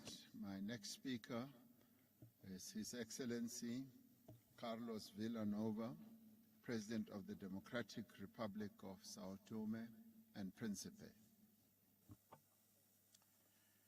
Sua Excelência Cyril Ramaphosa, Presidente da República da África do Sul, Excelências, chefes de Estado e de Governo do Brasil, da Rússia, da Índia e da China, ilustres chefes de Estado convidados, minhas senhoras e meus senhores, quero em primeiro lugar agradecer o honroso convite que me foi formulado pelo Presidente Cyril Ramaphosa, Presidente da República da África do Sul e Presidente pro tempore dos BRICS, para, na minha qualidade de chefe de Estado de São Tomé e Príncipe, um pequeno Estado insular, participar nesta prestigiada 15ª Cimeira dos BRICS, nomeadamente nesta reunião BRICS-África Outreach. Quero igualmente felicitar o Presidente Ramaphosa pela excelente iniciativa de ocasionar, uma vez mais, o encontro BRICS-África. A nossa presença aqui sublinha a importância de forjar parcerias entre os BRICS e as nações de África, um continente repleto de potencial e oportunidades de crescimento, com vista ao desenvolvimento sustentável. Excelências, minhas senhoras e meus senhores, a Aliança BRICS emergiu como uma força poderosa na cena mundial. Representa não só a proeza econômica, mas também o compromisso de promover a colaboração entre nações com histórias, culturas e aspirações diversas. Ao reunirmos-nos, reconhecemos a importância de aproveitar o nosso potencial coletivo para enfrentar os desafios que abrangem continentes e sociedades. O meu país, São Tomé e Príncipe, personifica a resiliência de uma nação que convive cotidianamente com complexidades dos recursos limitados e das restrições geográficas. Encaramos as nações que compõem os BRICS como parceiros valiosos da nossa caminhada rumo ao crescimento e ao desenvolvimento sustentável. Acreditamos que, ao combinarmos os nossos pontos fortes, podemos encontrar soluções inovadoras para desafios comuns, como as alterações climáticas, a redução da pobreza e o desenvolvimento de infraestruturas. Na verdade, uma abordagem colaborativa entre os BRICS e a África pode conduzir a avanços transformadores que proporcionarão a melhoria das condições de vida das nossas populações, no respeito da salvaguarda do nosso planeta. Excelências, o desenvolvimento sustentável não é apenas uma simples retórica, é um imperativo moral e uma responsabilidade partilhada. Os países que compõem o BRICS vêm demonstrando a sua dedicação a esta causa, por exemplo, através de iniciativas que promovem as energias renováveis, a transferência de tecnologia e o investimento responsável.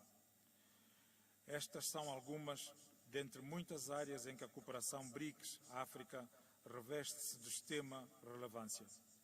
Com efeito, ao alargar essas iniciativas às nações africanas, podemos promover um crescimento econômico inclusivo que ajude as comunidades mais vulneráveis.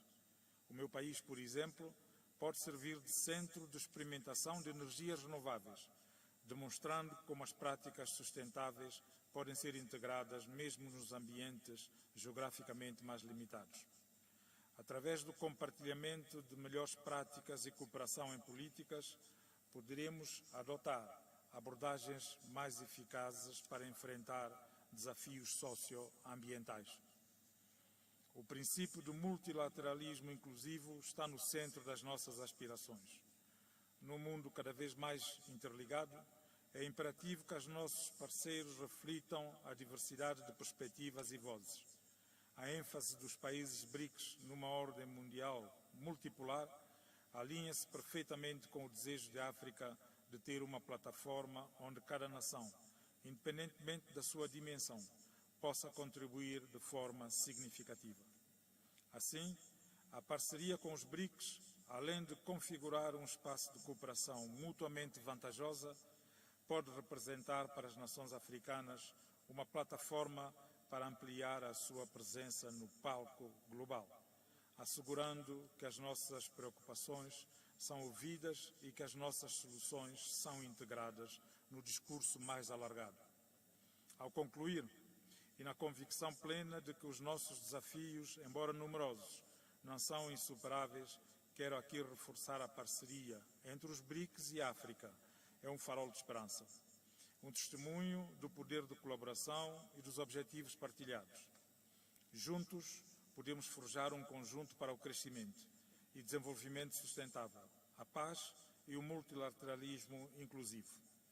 Agradecendo uma vez mais o convite que me foi formulado para participar neste importante evento, faço votos que as conclusões e deliberações aqui chegadas sejam válidas contribuições para construirmos um futuro em que as nossas nações e os nossos povos prosperem e o nosso mundo se torne um lugar mais justo e equitativo para todos. Muito obrigado pela vossa atenção.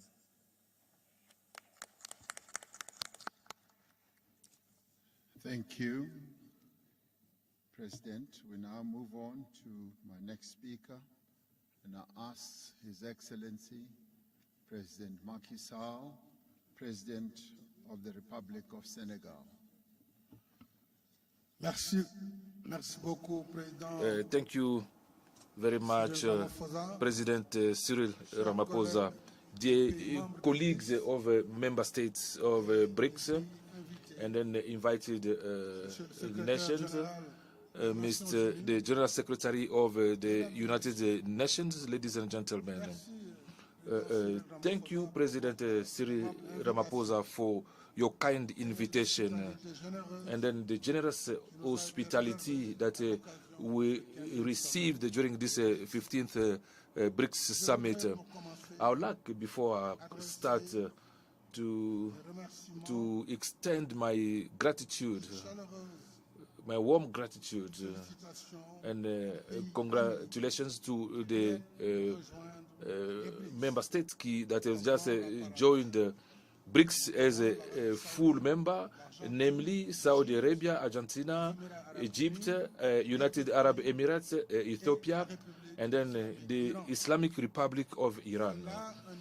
That is an indication that BRICS is working in the direction of history. So we need to continue with this journey to expand more. So Senegal is saluting the spirit because we would like a new world order that will be more inclusive, more just, and then equitable. In a global context of a world crisis aggravated with the impact of a high-intensity conflict. So I would like to raise 4 priorities that I think are more crucial. First of all, it's very important for us to work on a peaceful world environment in order to attenuate the effect of a crisis and then to avoid an escalation that can lead the humanity to a major crisis. Secondly, Senegal wish that BRICS support fully advocacy of countries from the south for the implementation of a financial commitment agreed in regard to the Paris Agreement in relation to climate and also for the energy transition by taking into account responsibility, each one a responsibility, and also this is like it's a delay in our process of industrialization, and also to have universal access to electricity, which more than 600 million Africans who do not have access to electricity. Thirdly, we are calling for the mobilization of a special draw for eligible countries and for the consequent implementation of G20 initiatives post-COVID in the relation for the funding of South economies. So these issues are very pressing because from United Nations estimate, 50 countries are behind with payment. So the majority of these countries, the least developed, the most vulnerable countries in climate change. Fourthly, the reform of political governance, political, economic, and financial governance is an imperative. Everybody knows that the composition of main international institutions, their working method, including their process of making decisions, do not reflect the world realities. So together we should work for the evolution of the United Nations Security Council so that it could become more representative and then represent the interests of all member states. It's the same for the reform of the valuation systems in practical, mostly the over-evaluation in countries, in developing countries, in particular in African countries. That's lead and then lead to consequences to have a loan cost that are abusive, that goes even up to 80%, 8 times superior to developed countries. So I'd like to finish to thank our friend for BRICS for their support for the candidature of the African Union to G20. With regard to our subscription to G20, so you are contributing to an advent of a more inclusive, multilateral. I thank you. Thank you, President. I now have the honor to call upon His Excellency Salva Kiir Mayardit, the President of the Republic of South Sudan.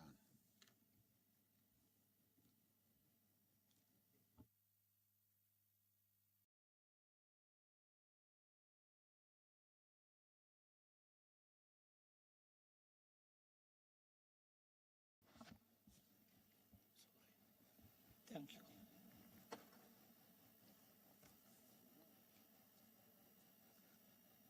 Your Excellency, Cyril Ramaphosa, President of South Africa, Republic of South Africa, and Chairman of the BRICS,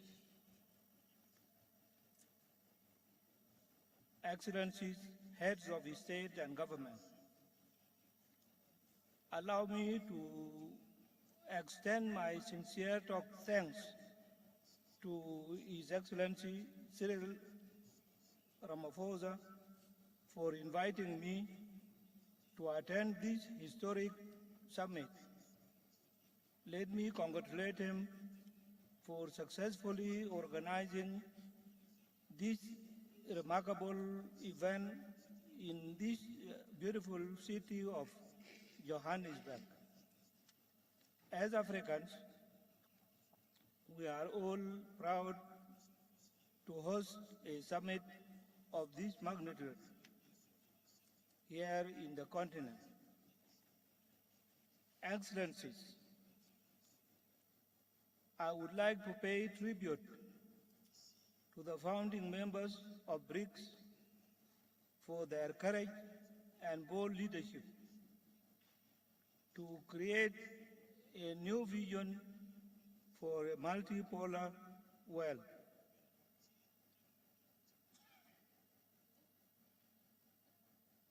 The world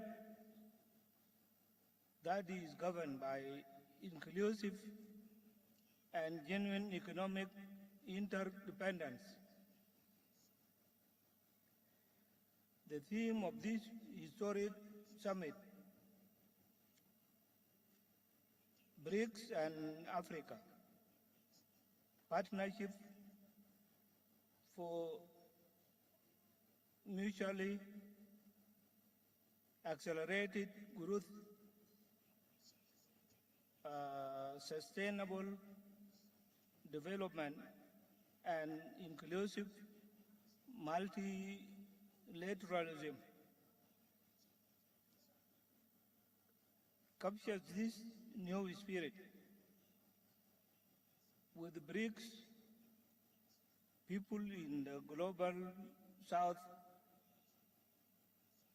can now imagine a new world where nations can cooperate and trade on mutually acceptable terms. With BRICS countries, we can enter into economic cooperation without any fear of strategic considerations of certain powerful states coming in between the mutually agreed economic and trade arrangements. Your Excellencies, given that BRICS stands for alliance with our vision of multilateral institutions, I am publicly announcing that South Sudan is interested in joining the bloc, subject to meeting criteria set by the organization. Like other states that have expressed their interest in joining this organization, we hope that BRICS will become for us the institution that believes in and cherish sovereign equality of states, not only in words, but also in its practices. As a young country with numerous development-related challenges, South Sudan will be looking at BRICS alternative financial system as an avenue to borrow from, to fast-track roads building, boost agricultural production, and in the long term, build its industrial and manufacturing capacity. Excellencies, ladies and gentlemen, thank you very much for listening.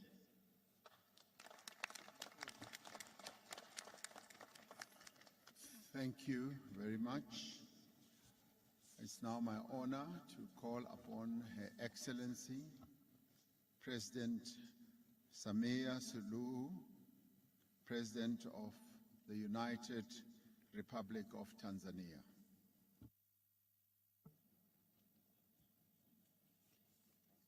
Your Excellency Cyril Ramaphosa, President of the Republic of South Africa, heads of state and government of BRICS member states, fellow heads of states and governments of the African Union member countries, ladies and gentlemen, it is both a pleasure and an honor to join you in this beautiful city of Johannesburg for the 15th BRICS Summit. Mr. Chairman, allow me to use this brief time allotted to me to applaud you, members of the BRICS, for keeping this association going since its establishment in 2009. Indeed, the international challenges that inspired the creation of BRICS have evolved, and one may say to the worse. Henceforth, in the face of the poly crisis and rising global uncertainty, there is a great need to have a meaningful dialogue that seeks to find common solutions to common challenges. That's why I welcome and commend the selection of the theme for this dialogue. I'm very optimistic that this dialogue will advance deliberations geared toward resolving the complex challenges which our countries are facing both individually and collectively. Excellencies, one aspect which I personally consider critical in the course of the dialogue is the call to redouble efforts and take concrete actions to address the North-South divide so as to deepen strategic, financial, trade, investment, and economic partnerships based on a just international economic order. It is gratifying, however, to note that amidst these challenges, the BRICS offer a possibility of coming up with a more equitable, balanced, and fair mechanism to deal with an international economic order that has thus far remained unattainable and an elusive aspiration. It is on these grounds that BRICS African Partnership needs to focus on unlocking potential opportunities on the continent towards realization of both Agenda 2063 and the Sustainable Development Goals, which includes the operationalization of African Free Trade Area. Forging ahead, Tanzania envisages the BRICS African Partnership that supports African endeavors in promoting and strengthening regional value chains, and furthermore, partnership that can promote or help African producers to be able to gain access to broader export markets. Excellencies, the second issue which I wish to underscore is the continued relevance and validity of multilateralism. I note with satisfaction that this has been captured in the theme of this summit. Indeed, multilateralism stands as the major tool in addressing most of global geopolitical challenges. And in this regard, as we convene in multilateral fora such as this one, we should not lessen our efforts to strengthen the United Nations.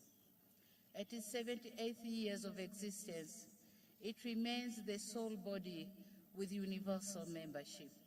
And so, Tanzania, at this point, would wish to reiterate this, in the strongest voice on the need to reform the UN Security Council to make it fairly representative, effective, and reflective of the current geopolitical realities. Excellencies, ladies and gentlemen, as I conclude, I would wish to commend the Republic of South Africa for the excellent hosting of this summit. I should also commend the BRICS countries for their efforts geared toward the advancement of the South-South as well as the African agenda for growth, development, and integration. It is Tanzania's hope that African issues and concerns, as well as priorities, will continue to feature in the upcoming BRICS engagements. The United Republic of Tanzania is and remains a staunch supporter of multilateralism, more inclusive and fair global system, a well-functioning financial architecture, and a deeper South-South cooperation. This regard to remain a true friend and partner of BRICS in all its interventions. I thank you very much for your kind attention. Thank you, Mr. Thank you, President. Please accept my apology. I have to step out for a while. Deputy President Paul Mashatile, Deputy President of South Africa, will take the meeting forward as I now call upon His Excellency Dr. Joseph Dion Ngute, Prime Minister of the Republic of Cameroon.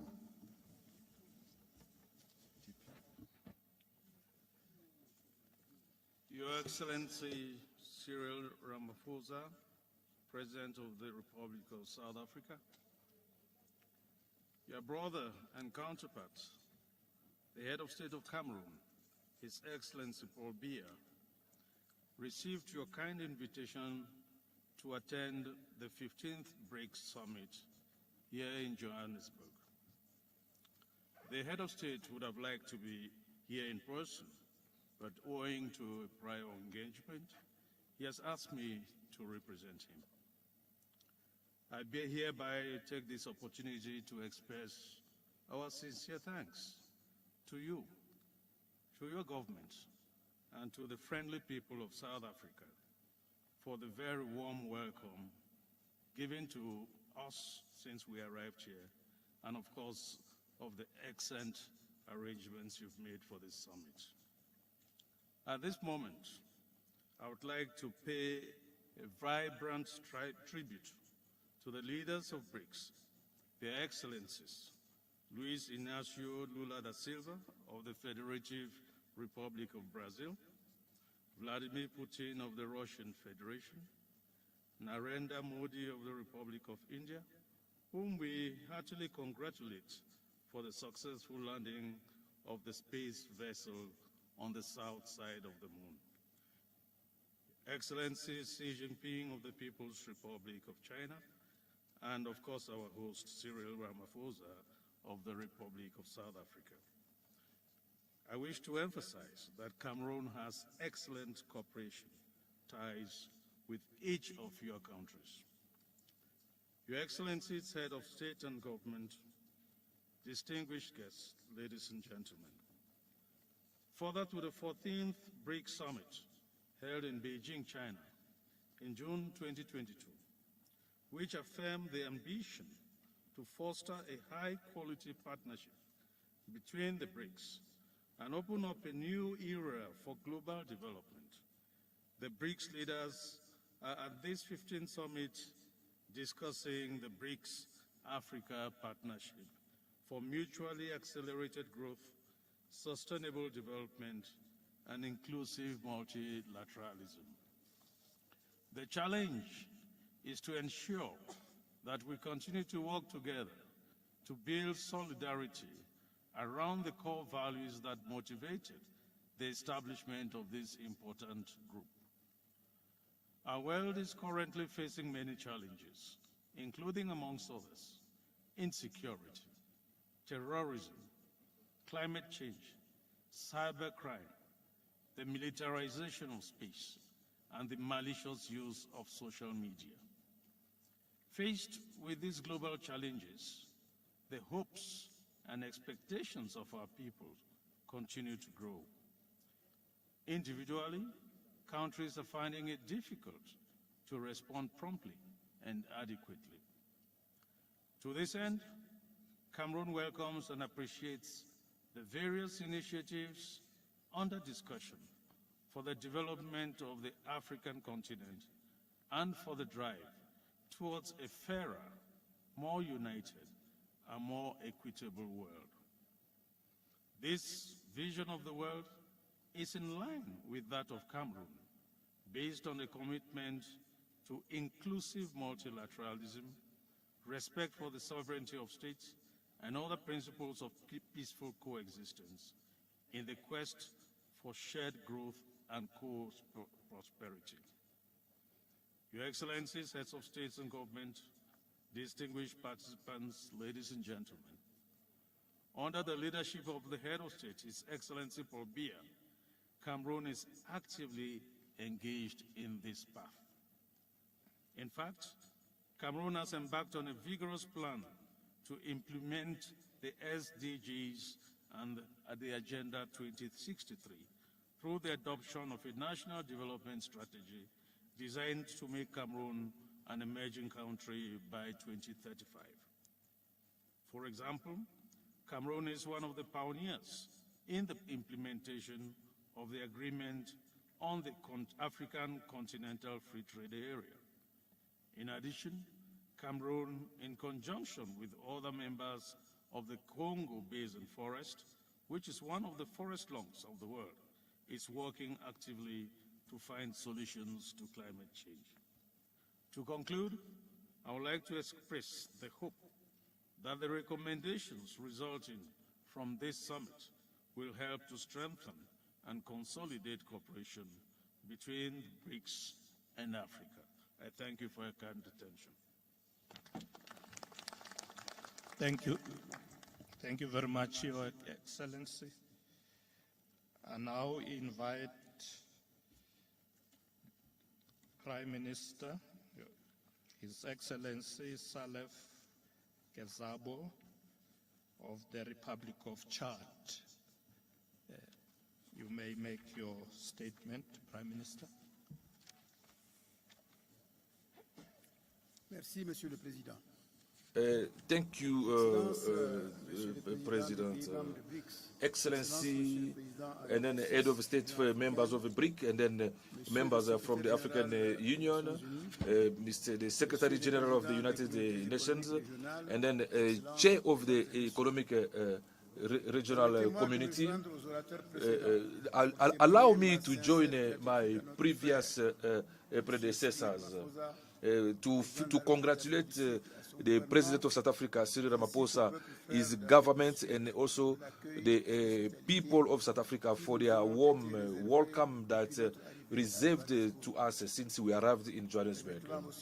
Allow me also to inform you that given the last-minute commitment, His Excellency Dramat Idriss Déby, the President of a transition, the President of Chad, and the President of a Sensat could not travel to be with us today.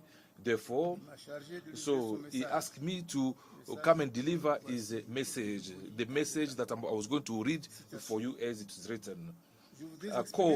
I would like to express my gratitude to the members of BRICS for this invitation, which is a sign of consideration for us in CESAT, which will be an opportunity for us to deal with challenges of the time that requires special attention. Excellency, ladies and gentlemen, the theme of this summit titled Partnership BRICS and Africa for an accelerated growth, mutual growth, and then inclusivity. Remind me to remind your meeting that the member of CESAT in a world context to deal with challenges of development, to live together in peace and then political stability.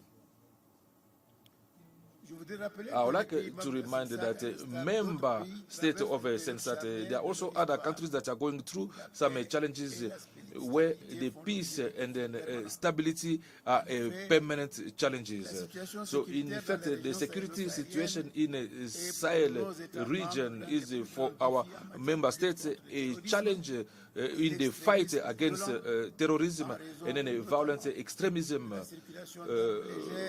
especially for the proliferation of light arms and then weapons and criminality that are organized. From 2011 to 2023, we have all witnessed the degradation in Libya that was caused by international powers, which the consequences are still visible in the Sahel. The security situations in our respective countries is progressively degrading, one after the other. The last example is the Sudan, which is living one of the worst period of its history, with the million of people who have been displaced, especially in my country, Chad.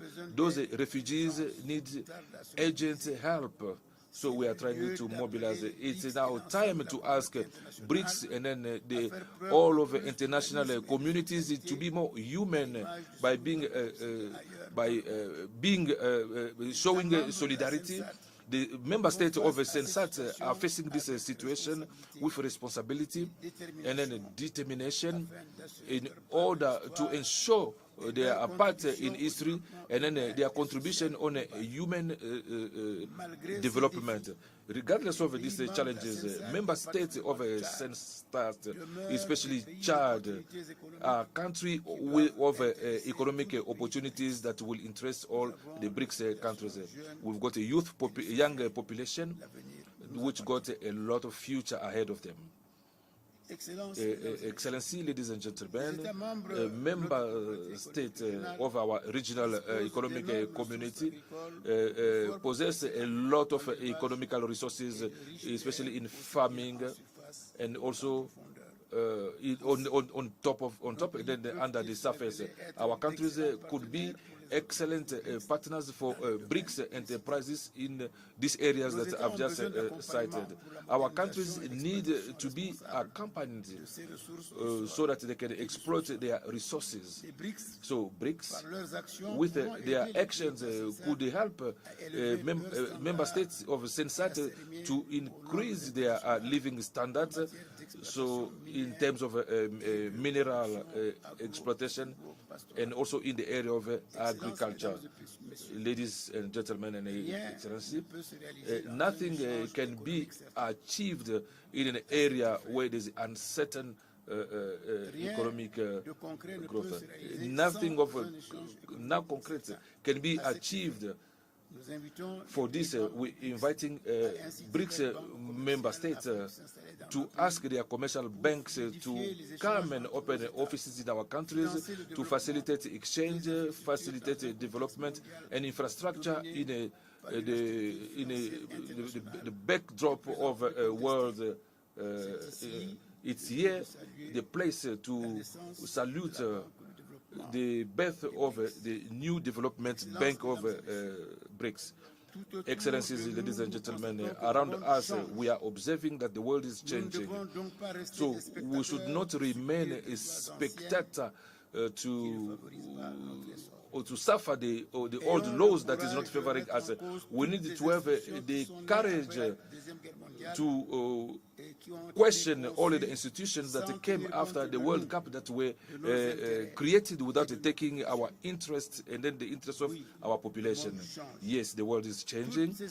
All those institutions, all those type of development, all those architecture were designed not for us, but for us to be exploited. In these conditions, so we need to put an end to this. For instance, for the conference of Bandungu, we need to put in place a new solidarity currency or thought, and then so we are supporting BRICS. So we've got a subscription from African countries like Egypt and Ethiopia. So I declare to you that Chad is ready to adhere to the BRICS. I thank you. Thank you. Thank you very much, Your Excellency. I now invite His Excellency Mr. Jean Michael Sama Lukonde, Prime Minister of the Democratic Republic of Congo. You may now deliver your input.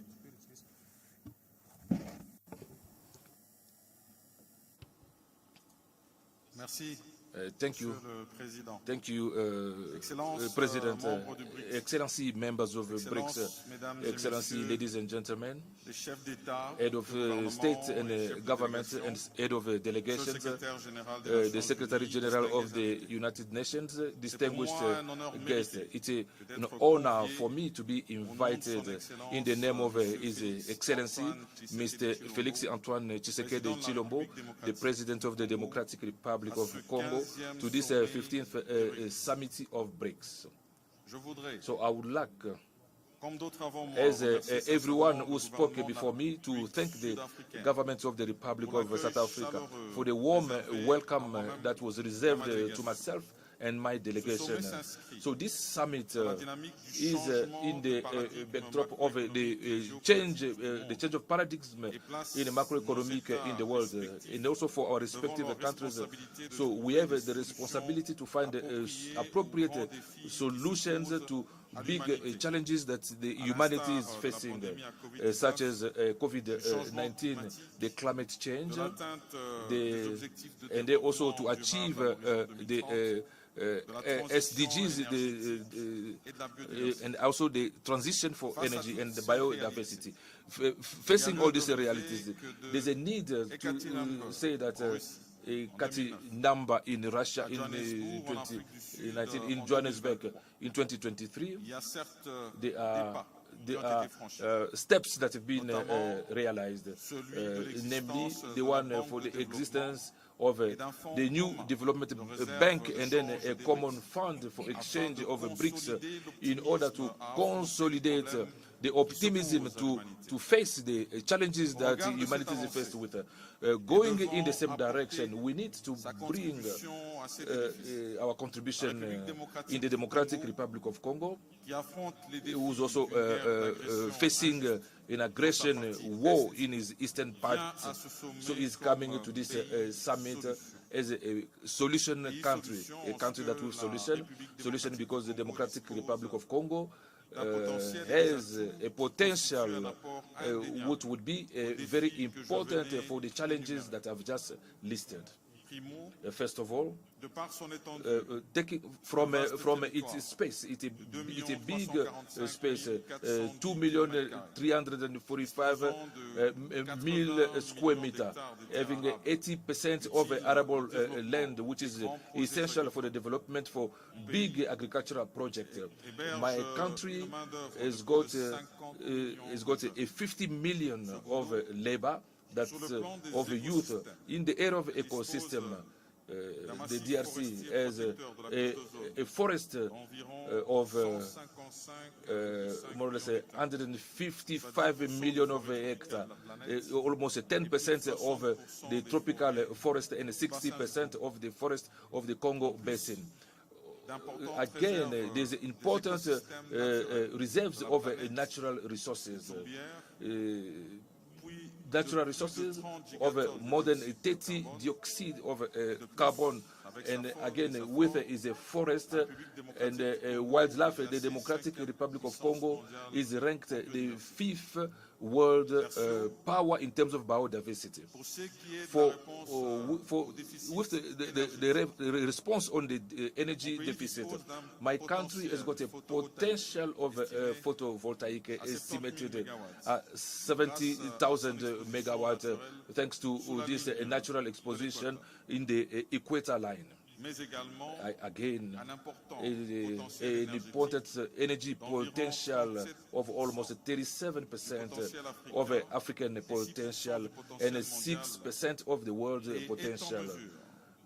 So it's capable to supply 100 megawatts through its Inga hydroelectric dam.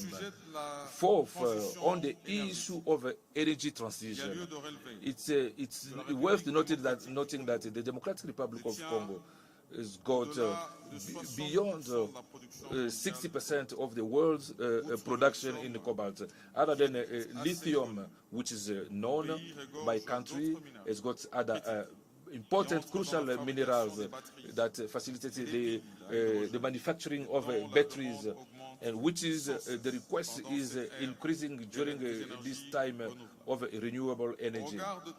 So taking into account all this, so I'd like to draw everybody's attention beyond of a financial commitment in the program aimed at CITE, specifically to those oriented in our semi-urban centers and in the villages that are being selected for energy transition, for the protection of the environment. Excellency, ladies and gentlemen, and head of state and of governments and head of delegation, the evaluation of potentials that my country is having pushes me to reaffirm its character as a country with solutions, because investments that are being looked for, that are being subscribed in a win-win multilateral cooperation that will allow the world to deal with the challenges that are there. By also reiterating my gratitude, I wish successful to these meetings, and I thank you. Thank you very much, Your Excellency. May I now invite Prime Minister Dr. Mustafa Medbouli of the Arab Republic of Egypt. You may deliver your address. بسم الله الرحمن الرحيم. فخامة الرئيس سيريل رامافوزا His Excellency President Cyril Ramaphosa, President of the Republic of South Africa, Your Excellency Heads of States of BRICS and friendly countries, ladies and gentlemen.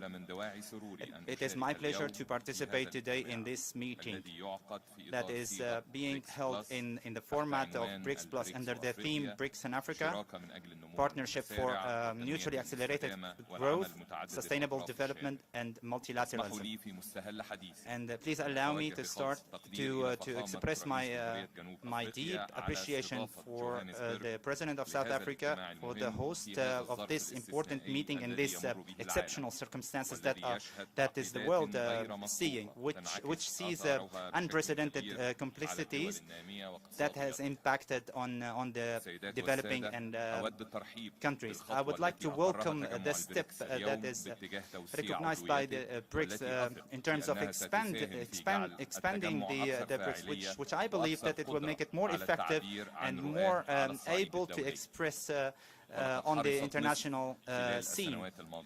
Egypt was keen to enhance the relations with BRICS countries through the participation in various sessions that was held under the BRICS Plus format, and it also joined a new development bank in 2021. And we also look forward for Egypt to be an effective member in the bloc, to contribute in its effort to find practical solutions to address the challenges that are faced by our countries, which require intensify the cooperation in the framework of the cooperation, South cooperation. And please allow me to review the Egypt view regarding the areas that could be that needs to be cooperated on. First of all, there is a necessity to intensify the efforts to deal with one of the most dangerous or one of the risks that is the food crisis and its implications through the coordination and intensify the efforts in the frame of multilateral work, also to develop agriculture and food processing and transfer of agriculture technology, in addition to the Egypt readiness to cooperate with the international community to host an international center to supply and store grains in order to contribute in addressing the food crisis. Secondly, reform the international financial structure to make it more fair and responsive to the needs of developing countries, including the mid-income countries, and put mechanisms to alleviate the debt burdens on the developing nations, in addition to the proposals to fix or reform the international financial system. And we also look forward to your support for the initiative for the Debt Alliance to create a common framework to cooperate with each other in addition to the importance of common work to encouraging the equal deals and trading in local currencies between the BRICS countries and the developing countries, and also with the African countries. Thirdly, importance to build on the COP27 results that was hosted by Egypt in 2022 and enhance the role of the development banks, multilateral development banks, and financial institutions in funding the climate work, and also to implement the outputs of the Sharm el-Sheikh conference and support the efforts of just transition to renewable energy. And in this context, we appreciate the importance of balancing the needs of our countries from energy and to address the climate change. We must uphold the principles of international law and the UN Charter in terms of the relations between nations, and to respect the sovereignty of countries and non-interference in its domestic affairs, to confront the common challenges, and to rely on the tranquilizing policies to reach peaceful solutions for disputes, particularly because peace and stability is a condition to achieve development. Enhance the cooperation between BRICS and Africa to realize the common interest and to contribute to utilize the untapped potentials. And Egypt will use its opportunity in Nepal to push the averages of the economic integration, and also to push the agenda of 2063 and the objectives of the AFCFTA, with harnessing the Egyptian potentials in terms of the infrastructure and telecommunication and industrial transformation and food security, with the participation of private sector, and through continuous deliberation with our partners in African countries, in addition to mobilizing the funding through adopting the proposal of Nepal. And in conclusion, I would like to confirm that Egypt looks forward to enhance cooperation and continue the common work with BRICS in different areas on bilateral and multilateral level. And Egypt welcomes all initiatives and projects that aim to achieve mutual interest, and thank you very much. Thank you. Thank you very much, Your Excellency. I'd like to now invite His Excellency Mr. Kashim Shettima, Vice President of the Federal Republic of Nigeria. You have the floor, Your Excellency. Your Excellency Cyril Ramaphosa, President of the Republic of South Africa and Chair of the 15th BRICS Summit, Your Excellencies, distinguished heads of state and government of the Global South, ministers, distinguished ladies and gentlemen. Gathered here for the third BRICS Africa outreach and BRICS Plus dialogue, alongside the 15th BRICS Summit, I convey warm greetings from His Excellency President Bola Ahmed Tinubu of Nigeria. Regrettably, due to pressing official matters at home, he couldn't join us today. President Tinubu, on behalf of the government and people of the Federal Republic of Nigeria, extends our deepest gratitude to the government and people of the Republic of South Africa for convening the 15th BRICS Summit and bringing together stakeholders from around the world. We are also witnesses to the host's warm hospitality, and my delegation and I are grateful to you for providing a home in Johannesburg for your brothers and sisters from the other edge of the Atlantic. The prevailing theme of this summit, BRICS and Africa, Partnership for Mutually Accelerated Growth, Sustainable Development and Inclusive Multilateralism, resonates as a compass guiding the trajectory of the world. It underscores the profound realization that the cornerstone of stability within our intricate multipolar landscape lies in fostering developmental partnerships. Your Excellencies, the disruptive events of the past and present years have rendered emerging economies and many developing countries vulnerable, leaving them in search of beneficial alliances. But I assure you that Nigeria is committed to shaping and fortifying the global framework and governance concerning all major international issues, particularly in the fields of economics, finance, environment, climate change, bridging the digital divide, adopting a comprehensive strategy towards debt alleviation, addressing food and energy insecurities, instituting post-pandemic recovery measures, and fostering financial inclusion within developing countries. Your Excellencies, the international global governance structure to which we currently adhere was established prior to the independence of the African continent and many countries in the global south. So it's indeed imperative to reform global governance to align with the realities of today's world and to acknowledge the necessity for partnerships that ensure shared prosperity, inclusivity, and sustainable development. Your Excellencies, the trajectory of President Tinubu's economic reforms and diplomatic alliances is intended to attract investments and partnerships to Nigeria, while aligning with international and regional cooperation that corresponds with the government's objectives. The new government, which began less than 3 months ago, is examining the variables and evaluating the scope and level of regional and global cooperation to pursue in order to establish Nigeria as a desired friend and partner. The government's final decisions will be determined once our ongoing in-depth discussions within the Economic Advisory Council, the National Assembly, and the Executive Council are concluded and adopted.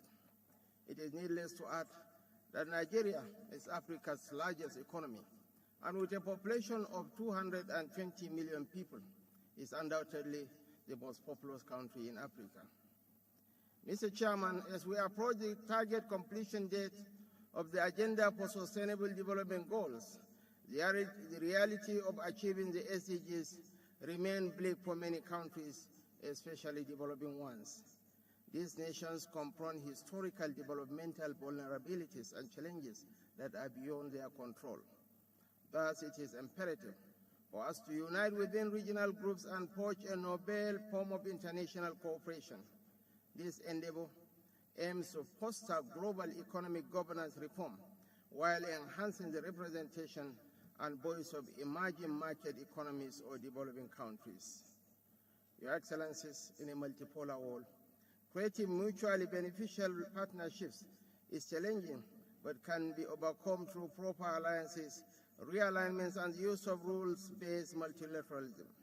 The key is to establish effective partnerships that will effectively respond to these challenges, based on 1, harnessing the agricultural potential of our nations, 2, harnessing renewable energy to revolutionize Africa, 3, fostering technology, innovation, and job prospects for holistic and equitable progress, 4, collaborative efforts on climate change and nature-centered approaches to development, 5, strengthening vibrant private sector participation among countries of the Global South.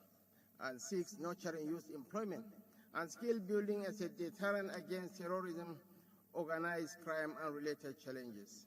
7, proactive crisis management and heightened resilience. And lastly, promoting proactive involvement of business leadership in shaping and improve an ideal landscape for trade and economic exchanges in the Global South.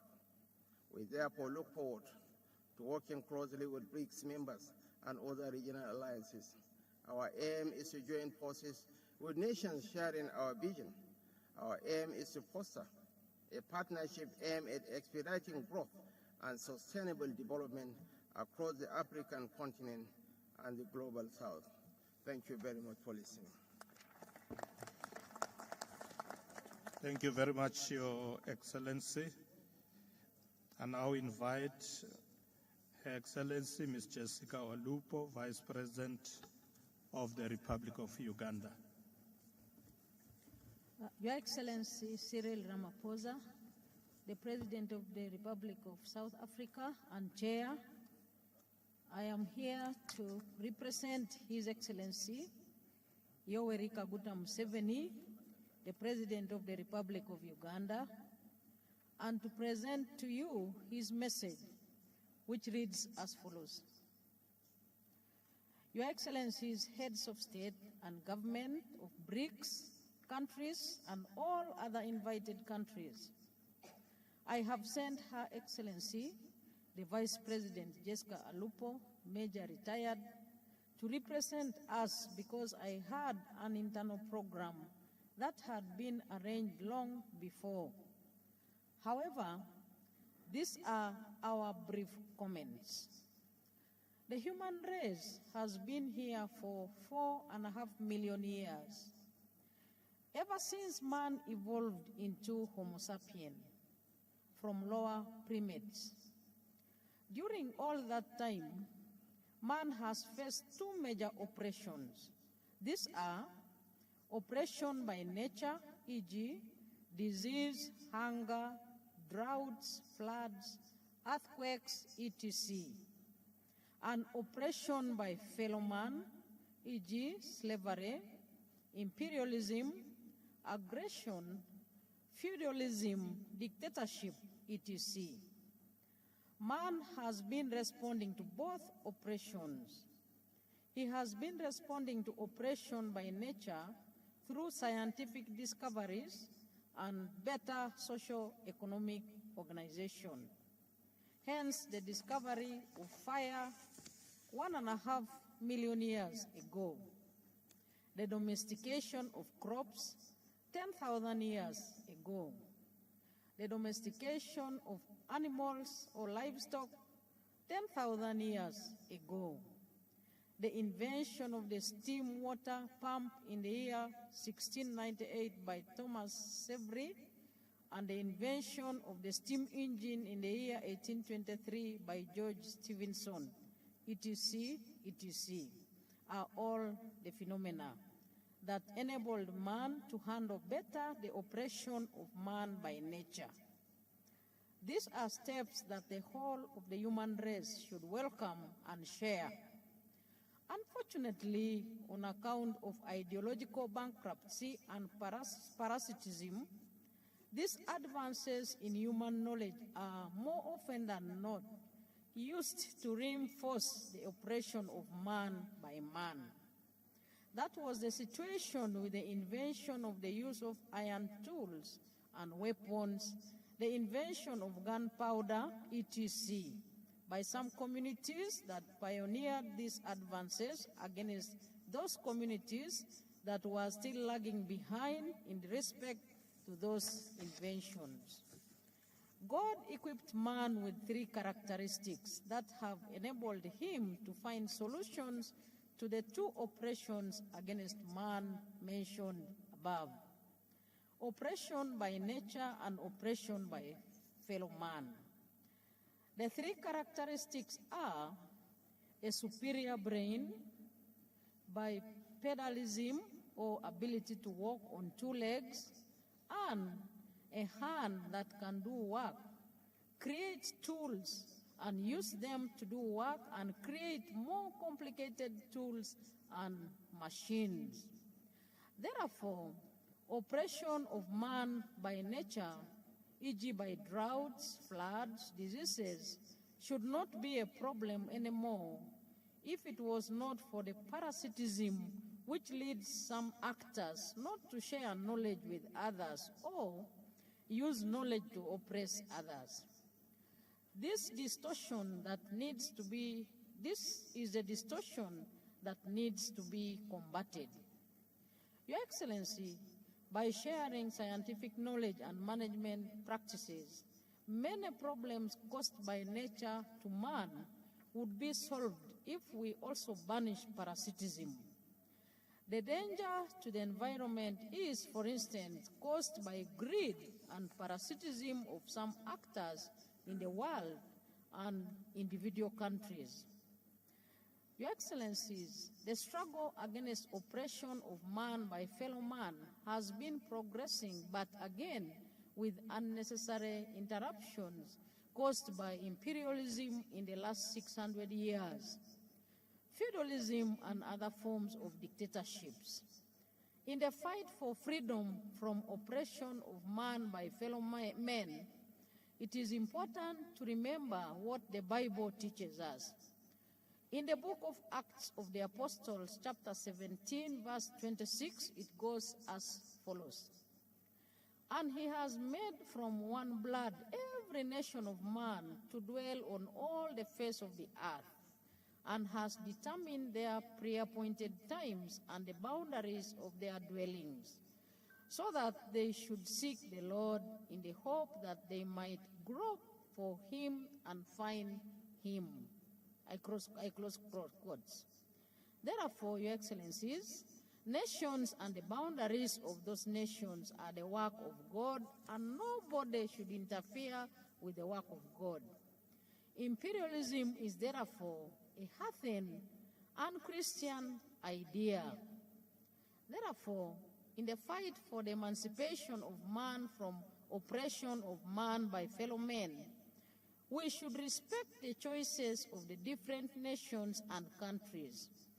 The Bible again states in the book of Matthew, chapter 5, verse 16, I open quotes, "Let your light so shine before men that seeing your good deeds, praise our Father in heaven," I close quotes. In other words, influence people by example and not by coercion, manipulation, etc. Your Excellencies, bearing the foregoing in mind, you can see the relevance of the BRICS effort. It is aghast with fresh air that after 600 years of slave trade, colonialism, genocides, imperialism, neocolonialism, aggressions, etc., a group has come up to illuminate a new way for human race, a new way that insists on justice, equality of people, and respecting independence of people and countries. Uganda therefore supports the effort of the BRICS countries, and at the right time, we will want to join. I thank you, Your Excellencies. Signed, Yoweri Kaguta Museveni, President of the Republic of Uganda. Thank you very much, Madam Vice President. I now invite His Royal Highness Sheikh Saud bin Saud Mohammed Al-Qasimi, member of the Federal Supreme Court of the United Arab Emirates, ruler of Ras Al Khaimah. You have the floor. You will be followed by Botswana. Botswana, be ready.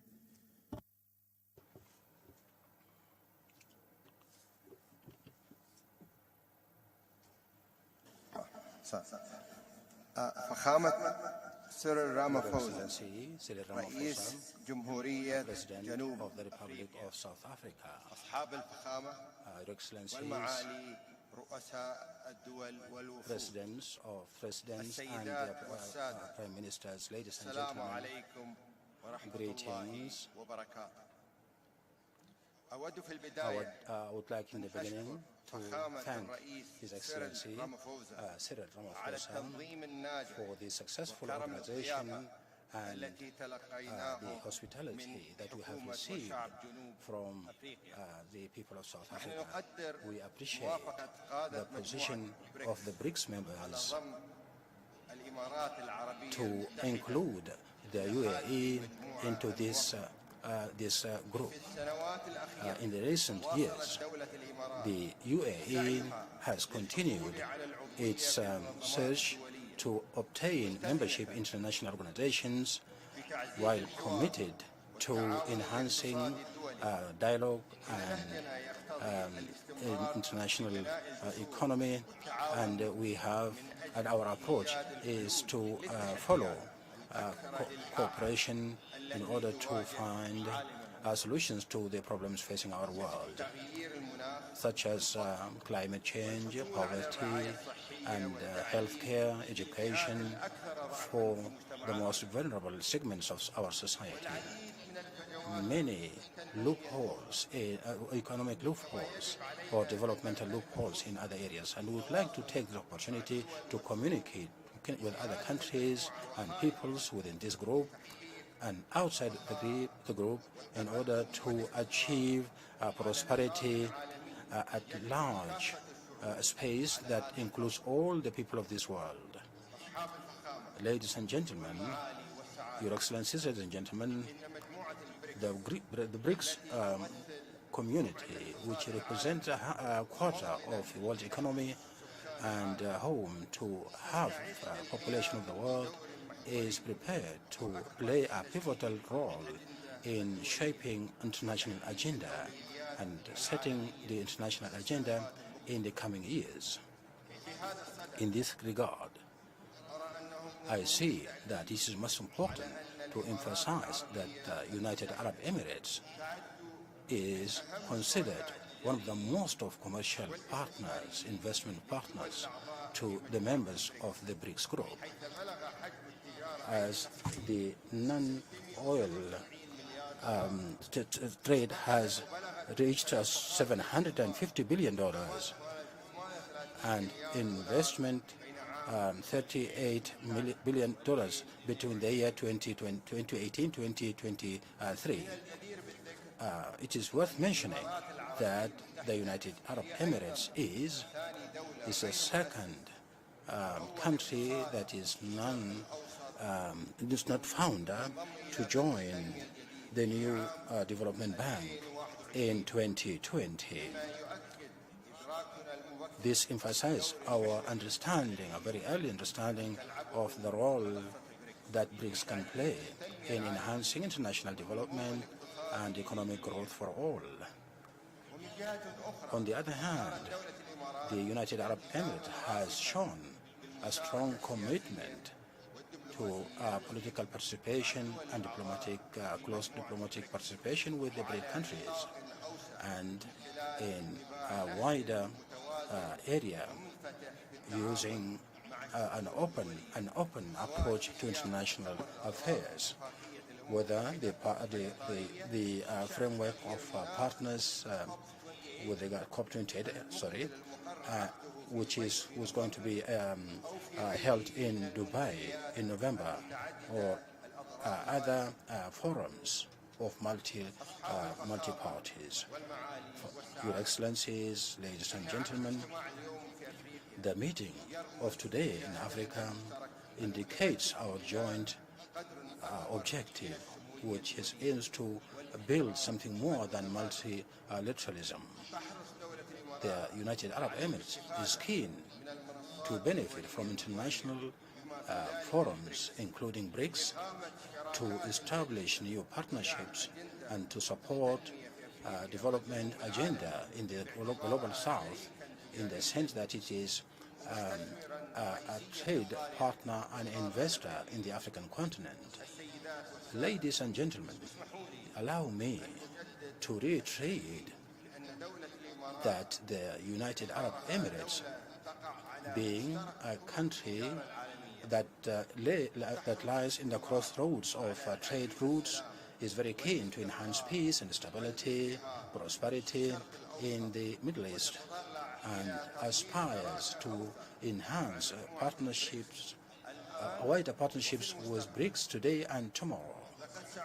I am very happy with regard to our discussions today, and I would like once again to reiterate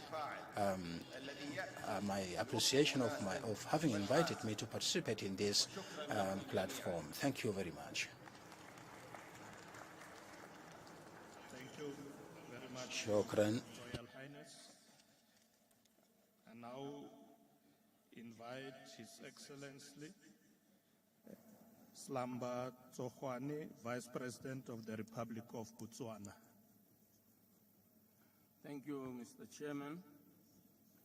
Mr. Chairman, allow me to recognize His Excellency Mr. Matamela Cyril Ramaphosa, President of the Republic of South Africa and Chair of BRICS, and his deputy. Allow me, equally important, to observe that the BRICS leaders have already been recognized. Allow me to deem protocol as observed. Mr. Chairman, I would like to thank the BRICS Summit host, President Matamela Cyril Ramaphosa of the Republic of South Africa, to have invited His Excellency Dr. Mokgweetsi Eric Masisi, the President of the Republic of Botswana, to participate in BRICS Africa Outreach and BRICS Plus Dialogues under the theme BRICS and Africa, Partnership for Mutually Accelerated Growth, Sustainable Development and Inclusive Multilateralism. Unfortunately, due to other pressing commitments, His Excellency the President of the Republic of Botswana, who would have loved to be here, is unable to be here today. His Excellency has delegated me to represent him. Today's theme is apt because it acknowledges and recognizes the important role the BRICS plays in promoting strategic partnerships that spur accelerated growth and sustainable development and inclusive multilateralism, particularly for developing regions such as Africa. Excellencies, it is worrisome that economic growth on the African continent remains sluggish, dragged down by a series of severe and mutually reinforcing shocks, including COVID-19 pandemic, climate change, surging inflation, and low investment growth, food and energy crisis, to mention but a few. Excellencies, despite being hit by a confluence of shocks, African economies remain resilient. However, there is need to accelerate growth by, among others, scaling up energy investments. 2, increasing the employability of workers as well as the productivity of enterprises through skills development. 3, enhancing digital cooperation and developing dynamic innovation ecosystems. 4, partnering with countries of Global South in creating mechanisms for intellectual property protection and commercialization. 5, strengthening participation in manufacturing global value chains through increasing value-added exports and promoting innovation. And 6, lastly, broadening and diversifying financial products. Mr. Chairman, recognizing that BRICS economies represent a significant share of both global trade and world GDP, there is an opportunity to enhance economic cooperation and open new opportunities, boost economic exports and attract foreign investment to the African continent. Excellencies, the Sustainable Development Goals report of 2023 illustrates that halfway to the deadline of 2030 agenda, we are leaving more than half of the world behind, casting doubt of the likelihood of realizing sustainable development goals. On that note, Mr. Chairman, I must recognize milestones by different countries. They demonstrate pockets of successes. In that note, Mr. Speaker, in the context of the health target of the Global Sustainable Development Goal, Botswana has achieved a milestone under what is regarded as 95-95-95. We are able, or we have been able to achieve 95-98-98. This is what raises hope, Mr. Chairman. Within the African Union, we are gearing up into second 10-year implementation plan of Agenda 2063, whose goals and targets have a 70% inherent interconnections with those of Agenda 2030. Excellencies, about half of the Agenda 2030 targets are off track. Then inevitably, Africa's Agenda 2063 is also in peril. Like Agenda 2063, Mr. Chairman, there exists an SDG financing gap that is exacerbated by climate change and conflict on the African continent. Clearly, reforms of the global finance system and more targeted financing solutions are needed to get back on track to meet the global goals. The BRICS New Development Bank stands to make a meaningful impact in providing valuable resources to help fill the massive gap in investment and infrastructure and sustainable development in developing countries. Excellencies, Botswana remains committed to a more equitable, inclusive, and effective international order. We are of the conviction that Africa ought to have an enhanced presence and voice at the table of global diplomacy. For us, this is a legitimate demand, as Africa is increasingly being recognized as a new center of power, as others already stated today. Today's dialogues are a perfect platform to continue efforts towards a more representative, fairer, and balanced international order. Excellencies, we note with keen interest the BRICS leaders' ongoing discussions on BRICS expansion, underscoring the growing significance of this bloc. We view the BRICS family as an important trade and development partners, sources of foreign direct investment, and champions of the interests of the global South. On trade, we are also following the BRICS leaders' discussions on the possibility to use local currencies in trading. Under the African Continental Free Trade Area, a Pan-African payment and settlement system has been launched in 2022 that enables the efficient flow of money across African borders, bringing about financial integration. We believe that this payment system will shape the ebb and flow of not only intra-Africa trade, but also trade with countries of the Global South and the rest of the world.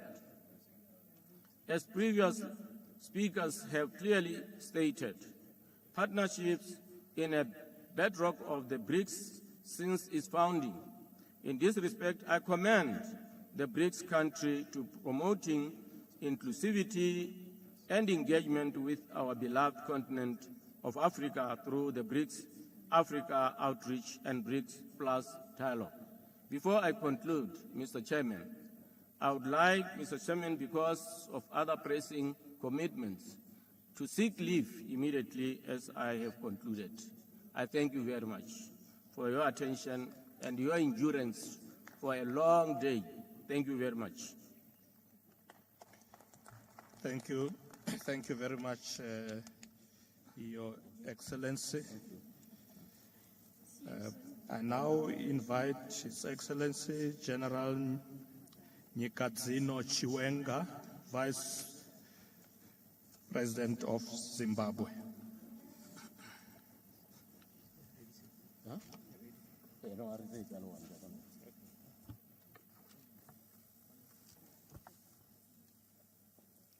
Thank you. Thank you, Your Excellency, President Cyril Matamela Ramaphosa, President of the Republic of South Africa and Chair of the BRICS, Heads of States and Governments, Honorable Ministers, Your Excellencies, Shareholders of the new Development Bank, distinguished guests, ladies and gentlemen. I am representing His Excellency, the President of the Republic of Zimbabwe, Dr. Emmerson Dambudzo Mnangagwa, who could not be here because of we are running currently, we have got an election currently going on in our country. And I quote his message. On behalf of the government and people of the Republic of Zimbabwe, and on my own behalf, I wish to express profound appreciation to you, President Cyril Matamela Ramaphosa, and the people of the Republic of South Africa for your warm welcome and the hospitality extended to my delegation since their arrival in this beautiful city of Johannesburg. Let me commend you, Mr. Chairman, for inviting me and other leaders of the African countries to attend this auspicious summit and to engage in the dialogue with the BRICS leaders. Your efforts to ensure that the African continent is placed on the agenda of BRICS are highly commendable. Mr. President, your lobbying for concrete support from the BRICS nations towards Africa's development is indeed an attestation of South Africa's commitment to the ethos of the Pan-Africanism and South-South cooperation. Excellencies, this summit comes at a time when some countries from the global north are politicizing and weaponizing the global economy at the detriment of small and developing nations. The world is under pressure from multiple complex and interconnected crises, which the strong take advantage of the most vulnerable among the community of nations. Actions that incite conflicts, distort international norms, are now sacrosancted, whilst the Cold War mentality broke confrontation, protectionism, unilateralism, and the imposition of illegal, unilateral, politically motivated coercive measures ensue, encouraged by the powerful countries in the global north. Distinguished delegates, ladies and gentlemen, although global development has suffered major setbacks due to the evolving security challenges, this group of emerging economies has upheld the spirit of peace than of war, the spirit of progress than regression, the spirit of openness than isolation, the spirit of cooperation than confrontation, inclusiveness and win-win cooperation. This group has practiced true multilateralism and achieved solid results in pragmatic and mutual coexistence. To us, BRICS is family, and it is our hope that with the joining of more developing countries, BRICS will represent the global south with a louder voice on the world stage. Developing countries should stand together and refuse to be intimidated by imperialist behavior. We should reject zero-sum games, power politics, and unite towards the main goal of building a community with a shared future for mankind. Excellencies, Zimbabwe, like many other countries in Africa, is committed to pursuing a path of sustained economic growth and transformation through continental integration. We are pleased to be working with the BRICS partners to successfully implement our market integration objectives. All African countries and BRICS nations share similar views and interest in improving and reforming the current international order and global governance system. The world needs a just global order which provides the future we want, which leaves no one and no place behind. Excellencies, let me take this opportunity to express the strong and unwavering intent of Zimbabwe to join the BRICS alliance. Zimbabwe as a nation recognizes the immense value and potential that BRICS holds for the economic and political development of our country and the African continent as a whole. As a country, Zimbabwe perceives how BRICS represents a formidable alliance that fosters a multipolar and inclusive world order. Joining this alliance would provide Zimbabwe with a unique opportunity to collaborate with like-minded nations and harness the benefits for collective strength.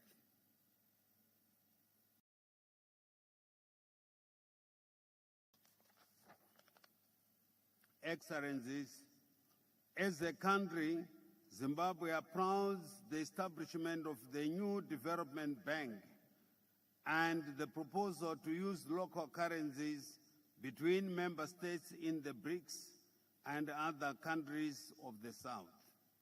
Like other countries of the South, Zimbabwe hopes to benefit from the new development bank as an alternative source of funding for developmental projects. I am pleased to inform you that despite our detractors to undermine our democracy, which we fought for through the armed struggle, Zimbabwe successfully held the much anticipated 2023 harmonized general elections in accordance with our laws. We are also guided and informed by the SADC principles and guidelines governing elections, as well as the AU Declaration on Principles Governing Democratic Elections in Africa. These were elections in which all parties were free to campaign in all areas of the country. Elections which competing ideas were discussed and debated freely and openly. I took it upon myself and other opposition leaders to preach the message of peace, non-violence, harmony, love, and unity before, during, and after the elections. Zimbabweans went out in their millions to define their destiny and shape their future, calmly and peacefully, in full glare of a broad spectrum of international observers and global media. The electorate exercised its democratic right to elect leaders of its choice. Let me assure you that Zimbabwe will continue to be peaceful as we wait for the announcement of the harmonized general election results by the Zimbabwe Electoral Commission in line with our laws. In conclusion, let me assure you that as a country, we are fully behind BRICS in its role on Africa's development, in line with the theme of this summit, BRICS and Africa, Partnership for Mutually Accelerated Growth, Sustainable Development, and Inclusive Multilateralism, cross-court, and I thank you. Thank you. Thank you very much, Your Excellency.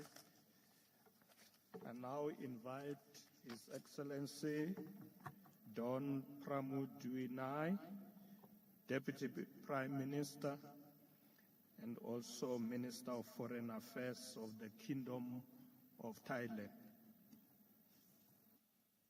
Thank you. Your Excellency, Mr.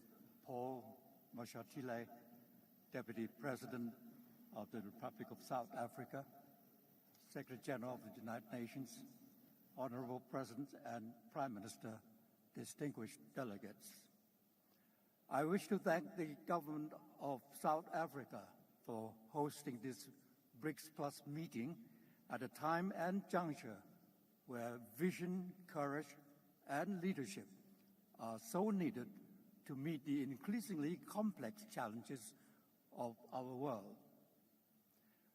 BRICS provides a foreground for the growing clout and role of emerging economies that could rise above the political and ideological divide.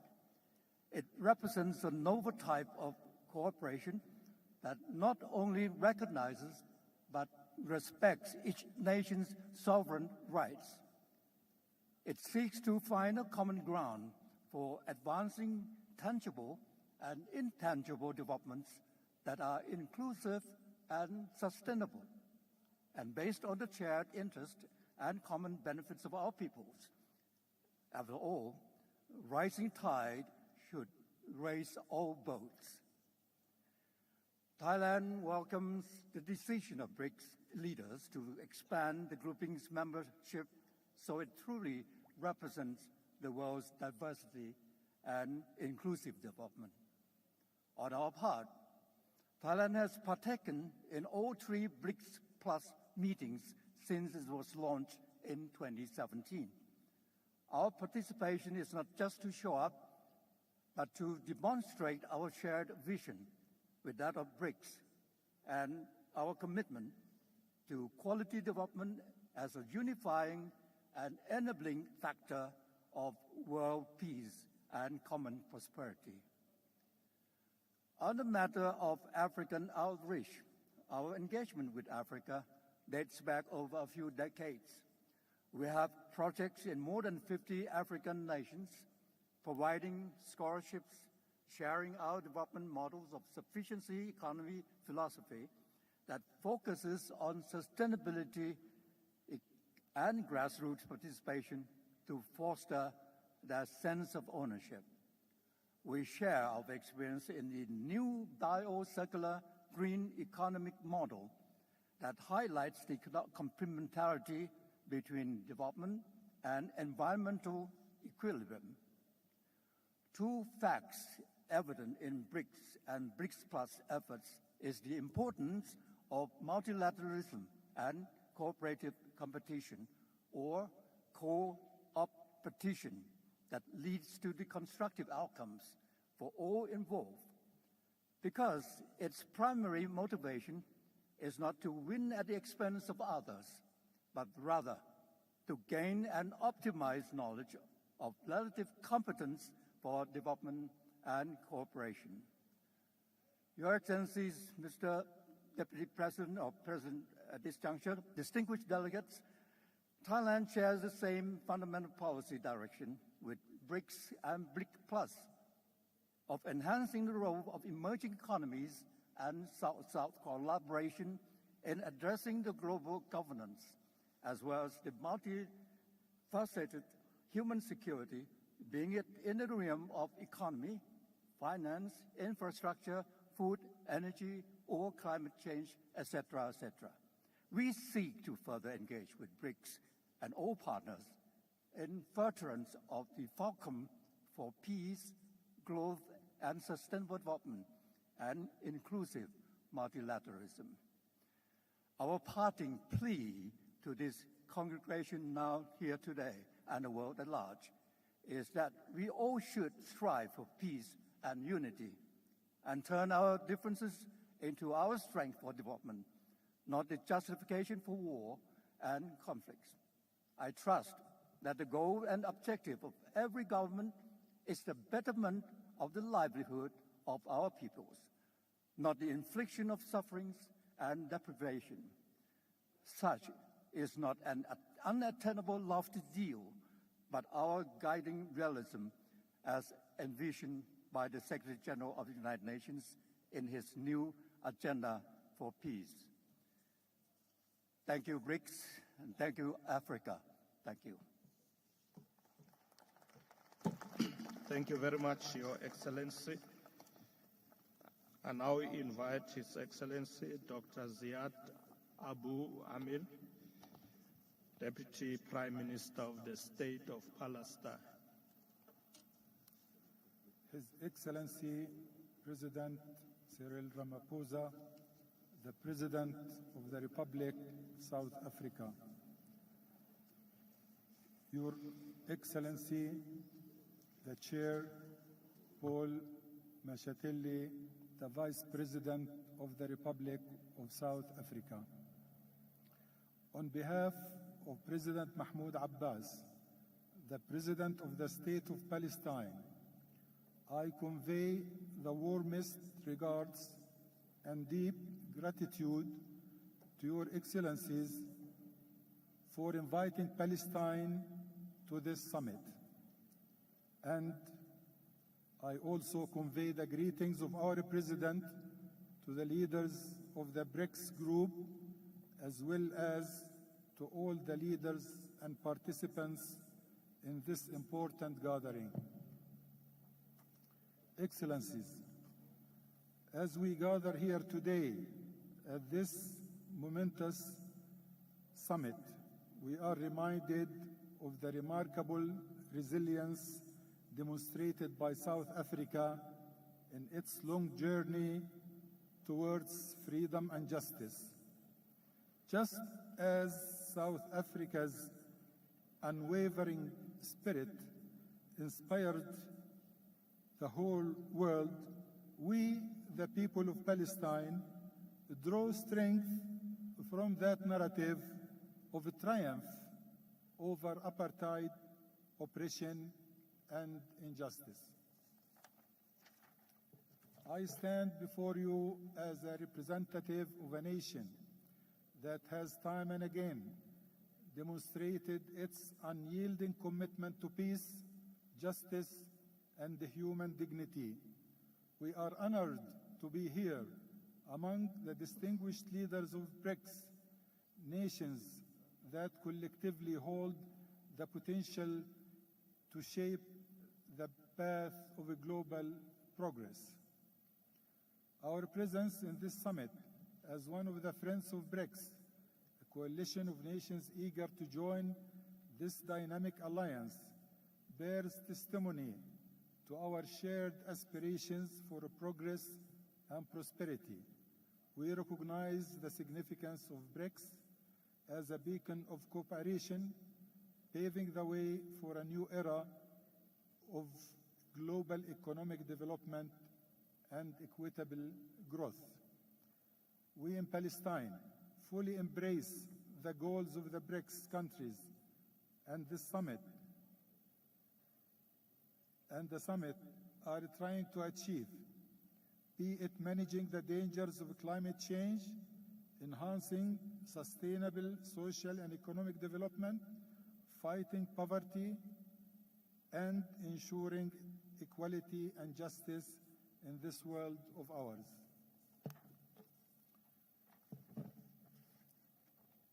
While respecting the BRICS' unique conditions for entry, Palestine hopes that the BRICS nation would consider at some point our request to become an observant or an associate member in this strategic dialogue. We wish to stand shoulder to shoulder with you, so please keep the door open for us to become a part of this vital alliance. We are firm believers in justice, mutual respect, and shared prosperity with the BRICS leaders and countries which the BRICS leaders and countries are promoting. And now, as we set our sights on the future, we call on each of our friends to support us to end the Israeli occupation of our country, to extend international protection to the people of Palestine. It's crucial to support our bid to become a full member of the United Nations. This endeavor represents a tangible step towards ensuring a just and lasting peace in our region. Thank you all for your support for the just cause of Palestine. Thank you. Thank you very much, Your Excellency. And now we invite Dr. Abdul Latif bin Rashid Al Zayani, Minister of Foreign Affairs of the Kingdom of Bahrain. Thank you, Mr. Chairman. In the name of God, most gracious, most merciful, Your Excellency President Ramaphosa, President of South Africa, Your Excellencies, ladies and gentlemen, greetings to all of you. I'm very pleased to take part in this forum on behalf of Bahrain and to convey the greetings of His Highness Mohammed bin Isa and his royal and his crown prince, and also to convey their wishes that this summit become a success. Bahrain appreciates the efforts of BRICS in the sense that it is a partner in many countries, to many countries, in enhancing stability and sustainable development in the world, and it welcomes the vision for a fair world and prosperous world for all. We have seen the achievements of the BRICS in various areas, such as NDP and the partnership of BRICS in the new industry. And this enhances cooperation in the digital transformation and many other areas. The challenges that we are facing today, it requires stronger cooperation between many countries as possible. And as we have seen in responding to COVID-19 and its repercussions that affected economic growth for many countries all over the world. And we have to appreciate, to commend the BRICS group and the help they are given to many countries in the world. The development of such a cooperative partnership is a major principles in our foreign policy in the Kingdom of Bahrain, and it is a natural extension of the principles of tolerance, cooperation, and tolerance in Bahrain. And for this reason, Bahrain has recently requested joining the BRICS, and we welcome the decision to expand BRICS in this summit, and we congratulate the countries that have been accepted, whose membership has been accepted. And by deepening cooperation between countries of same views on the basis of international law, mutual respect, and comprehensive multilateralism, we can enhance our interests and our joint aspirations in various fields. And we see that there are potential for working together and exchange of expertise, building individual and collective capacities in various areas such as trade and sharing of technology, healthcare, and tourism. And we can be able to achieve this by realizing benefits to our countries and also to accelerate prosperity and strategic cooperation which transcends geographical boundaries. Your Excellencies, ladies and gentlemen, I would like to reiterate our commitment in the Kingdom of Bahrain to enhance our relationship with the BRICS group and also the countries that are taking part in BRICS Plus today. We also emphasize that we are very keen to actively engage and participate in the next meetings, and we express our confidence that this summit is going to be a landmark in enhancing continuous cooperation in favor of the whole world. In conclusion, I wish the nations of the countries taking part in this summit and to the nations of the world, we wish them peace, prosperity, and prosperity and peace. Thank you very much. Thank you very much, Your Excellency. I now invite His Excellency, Mr. Sergei Alenik of the Republic of Belarus, the Minister of Foreign Affairs. You have the floor. Thank you, Mr. Chairman. Mr. President Ramaphosa, distinguished heads of state and governments, dear colleagues and friends, ladies and gentlemen. On behalf of the President of the Republic of Belarus, His Excellency Alexander Lukashenko, we congratulate the Republic of South Africa on its successful BRICS chairmanship and warm hospitality provided to all of us. Belarus highly appreciates the first-time opportunity to be a part of the BRICS Plus and BRICS Outreach dialogues. The historic significance of the 15th BRICS Summit and these dialogues is obvious not only for all those present here, but also for the majority of the countries in the world. At the times of global transformation, a key role should be played by the structures that do not multiply the dividing lines, but recognize the shared responsibility for the present and common future of the humanity. It is now more than ever the world needs organizations and platforms which seek ways to improve cooperation, to ensure development, and move forward rather than oppose each other. This is how Belarus sees BRICS. We are impressed by its inclusiveness and focus on common interests, equality and solidarity of all its members. This is the future we are seeking, whilst the discrimination and neo-colonial approaches should be left in the past.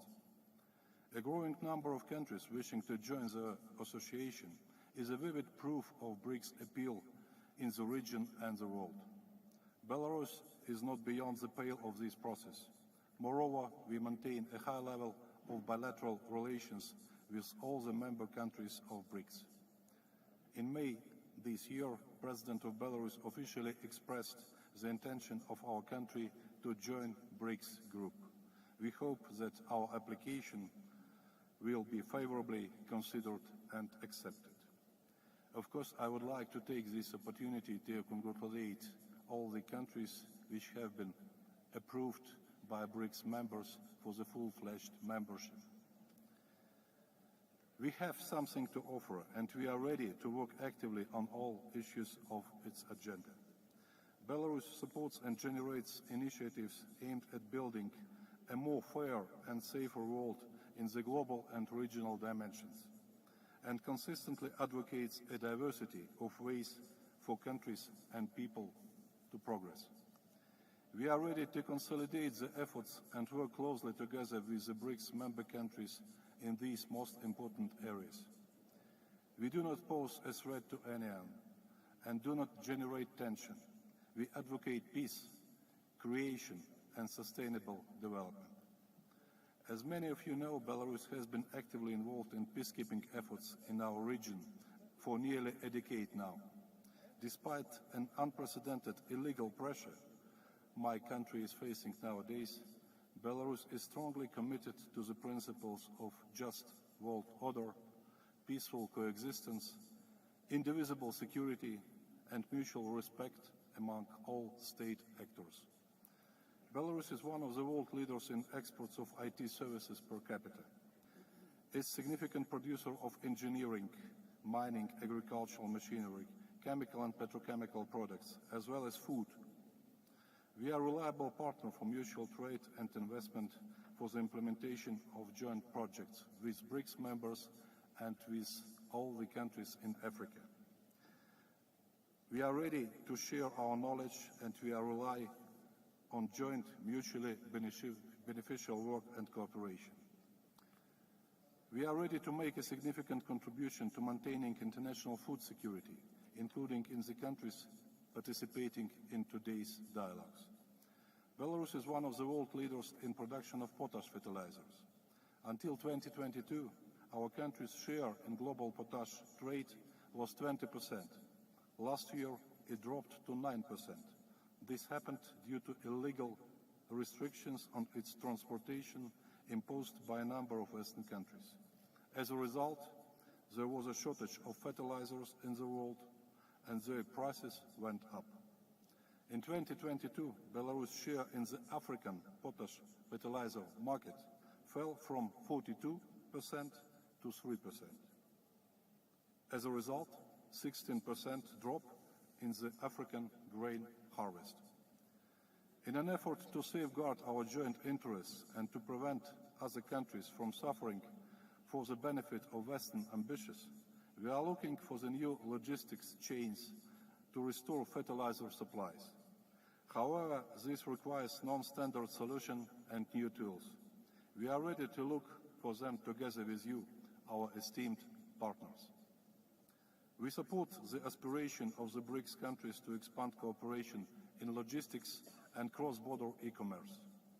Belarus is ready to join the BRICS effort to increase mutual payments in national currencies and create common payment instruments. The dominance of the dollar and the euro in international trade is a source of increasing global risk, as the financial policies of their issuers are not credible. Developing countries must be protected against arbitrary action and be able to trade freely. The new BRICS Development Bank and its initiative to finance more projects in local currencies could play a key role in this process. We are interested to kick off the process of joining this young but very promising international financial structure.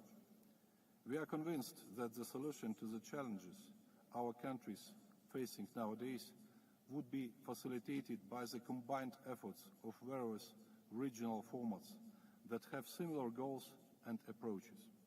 We see such potential for cooperation in the synergy between BRICS, Eurasian Economic Union, Shanghai Cooperation Organization, perhaps other regional formats.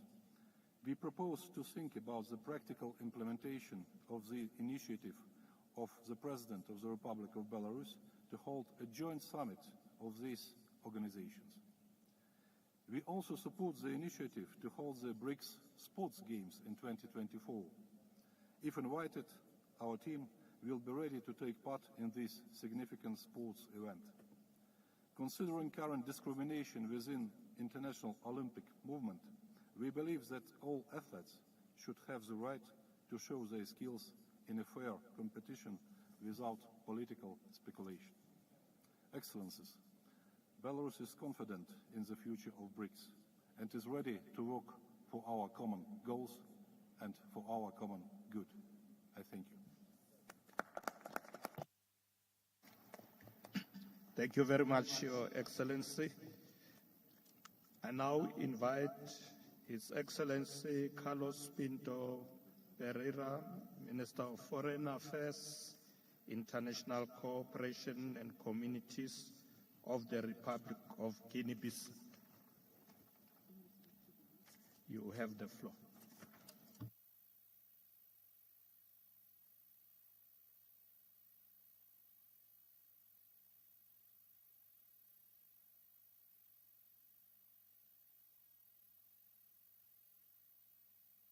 At our Minister of Foreign Affairs, Guinea-Bissau.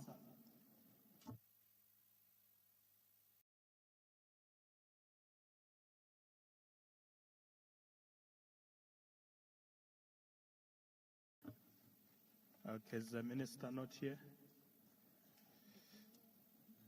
Okay, we'll come back if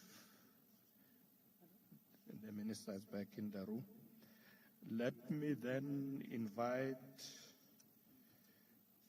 His Excellency Dr. Alfred N. Mutua, Cabinet Secretary for Foreign and Diaspora Affairs of the Republic of Kenya.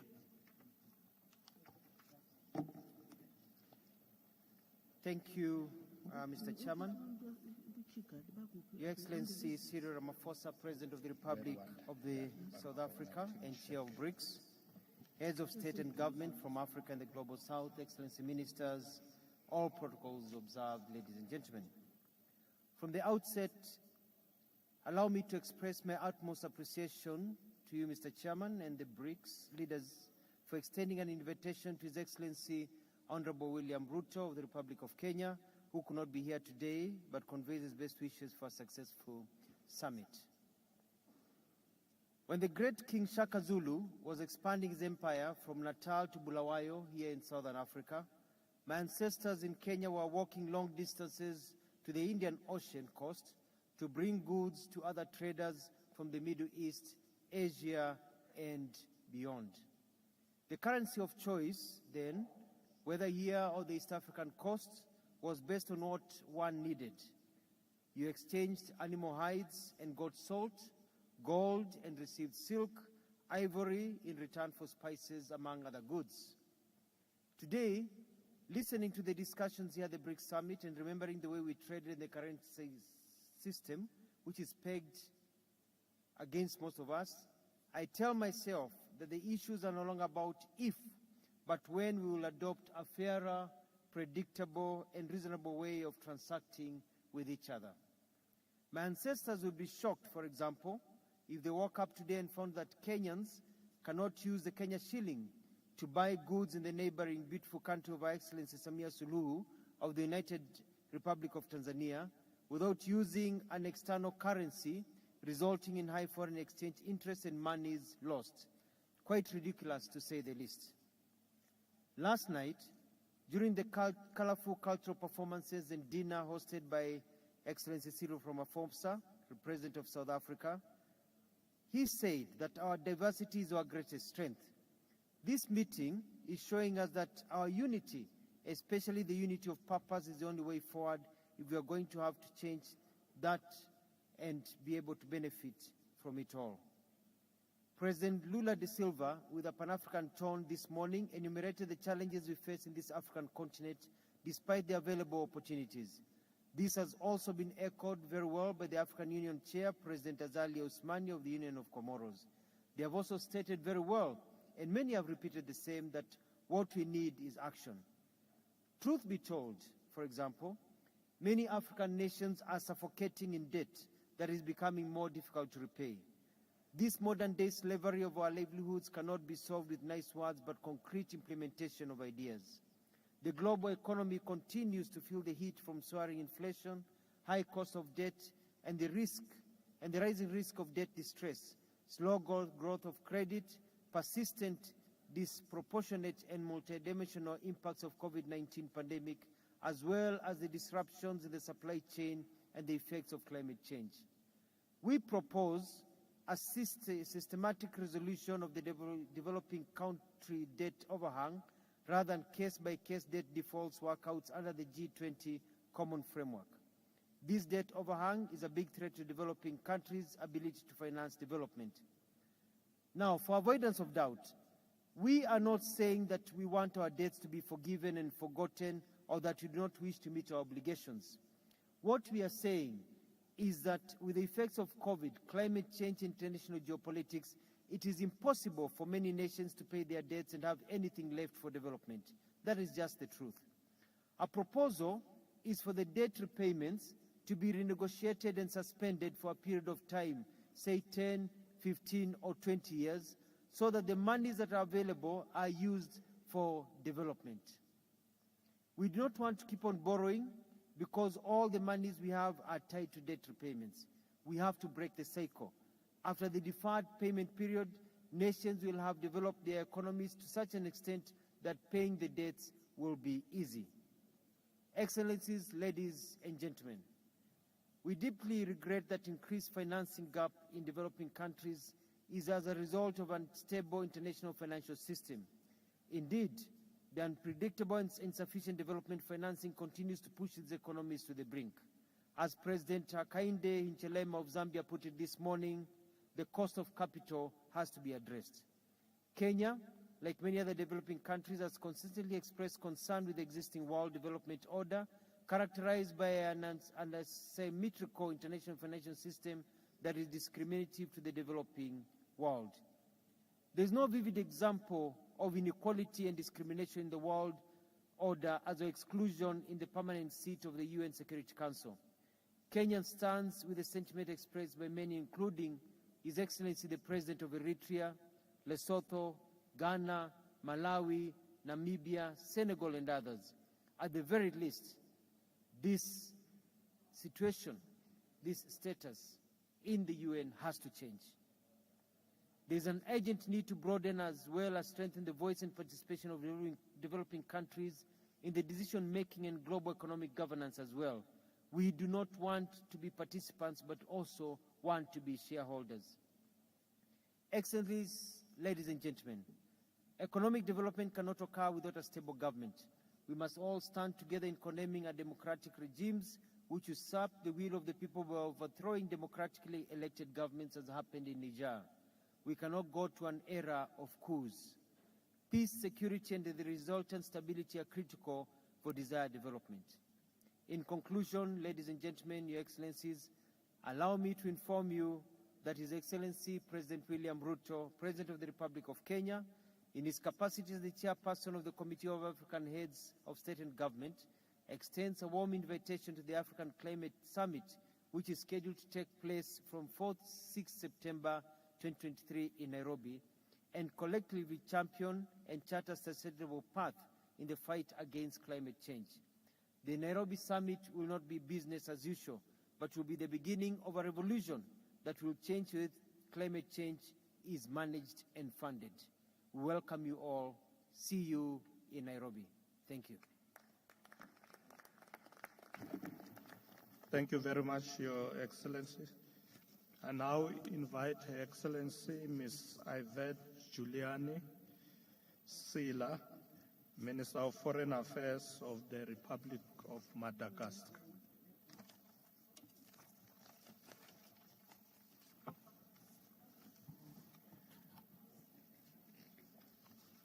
Excellences, président de la République d'Afrique du Sud et président d'exercice des BRICS. Excellences, Messieurs les chefs d'État des pays du BRICS, Excellences, Messieurs les chefs d'État et de gouvernement, Monsieur le secrétaire général des Nations Unies, honorables délégués, Mesdames et Messieurs. Mes premiers mots s'adressent... My first word addressed to Mr. President, because I would like to express our deepest regret of His Excellency Mr. Ange Rajoelina, President of the Republic of Madagascar, who would want to honor personally this important appointment with leaders of BRICS and BRICS Plus, as well as head of state of Africa. Allow me to convey his wishes of success for the dialogue BRICS Africa and an outreach that he considers as a great opportunity to manifest, to express our common will and mutual respect and fructuous cooperation. I would like furthermore thank the government and the people of South Africa for the warm welcome, as well as the hospitality that we have enjoyed as the delegation of Madagascar and in my name. I would like also to salute the leadership of the Republic of South Africa for having hosted successfully this international meeting where we are proud to be part.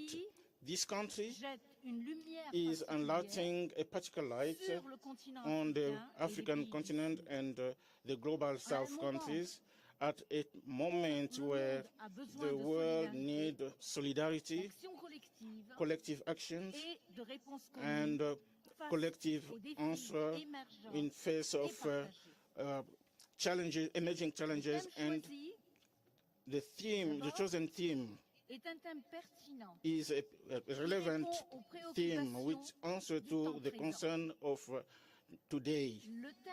The theme is a theme opportune, which comes at a time which reflects our aspirations as well as the result expected for sustainable growth.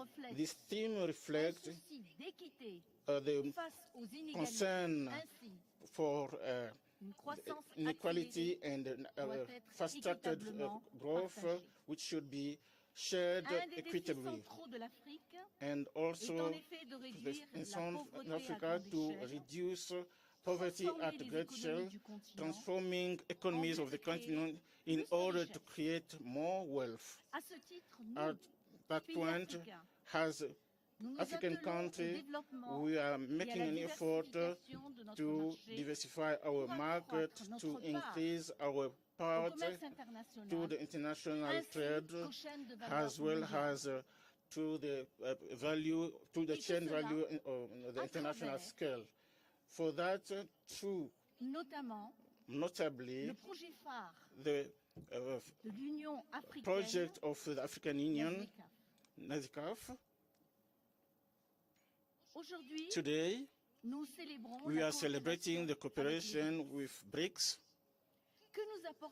What that cooperation bringing to us?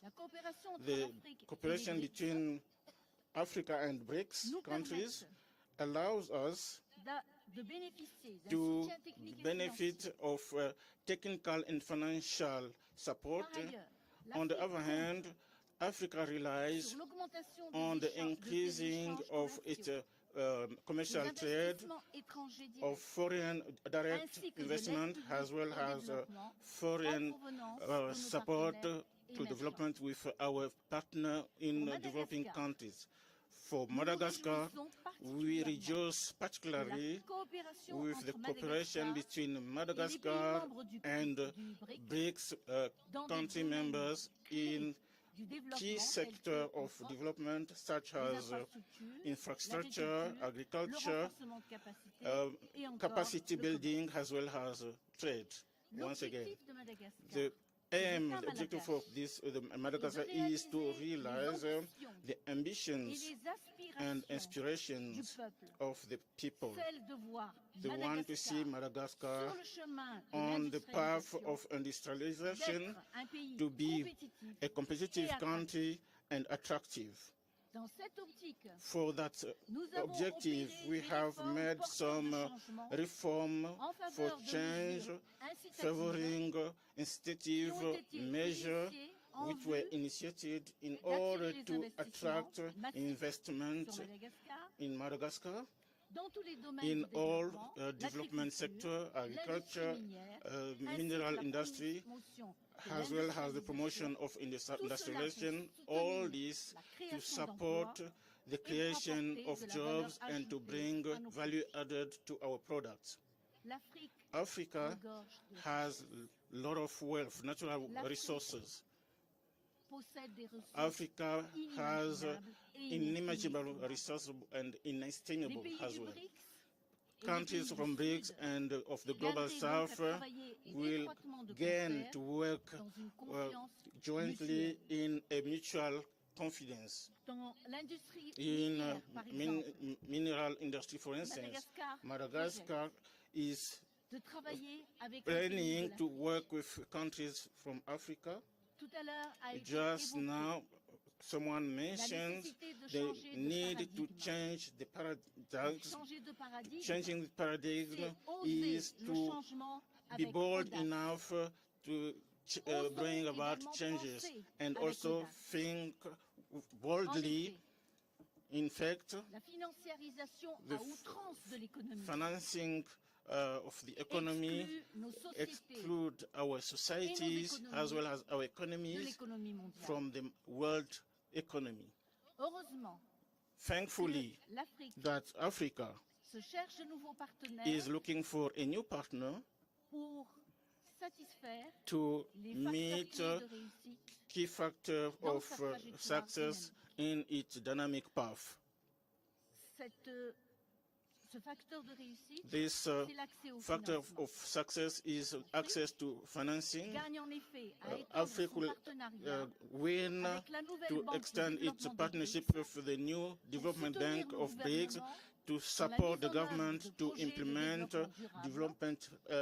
sustainable development projects such as renewable energy, which represent for us a priority in order to respond to the weak access to energy. We also have another factor which is extremely important. That's one. Africa is the continent of the youth. The youth, the youngest in the world, is in Africa. Our youth represent an enormous potential. However, it's asking us, and we all have answers. I would like to conclude by underlining that growth and development need peace and security. I will not come back on what was said earlier. The multilateralism, which is inclusive, is an efficient means to be able to reach sustainable peace, but also create a path so that international rights will have priority. We are writing a new history, a page of history, notably the history of Africa. I thank you.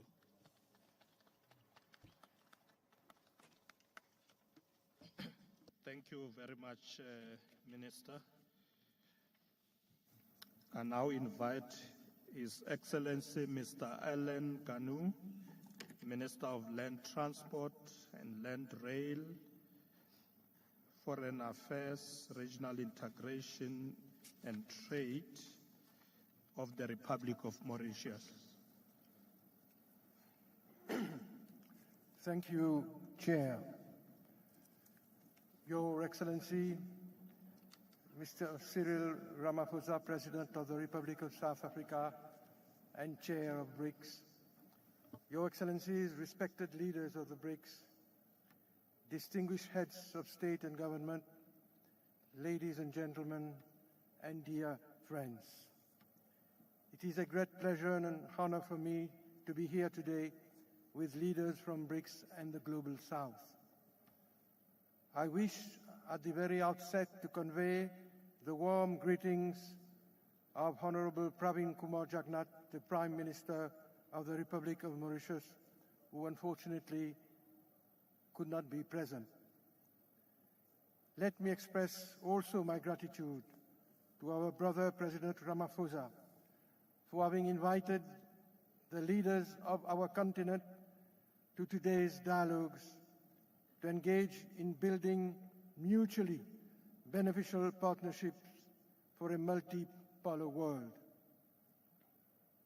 The BRICS outreach to Africa is a significant and milestone initiative because I am sure you will all agree with me that the current global environment often leaves the impression that Africa's realities and issues are not sufficiently being given due attention.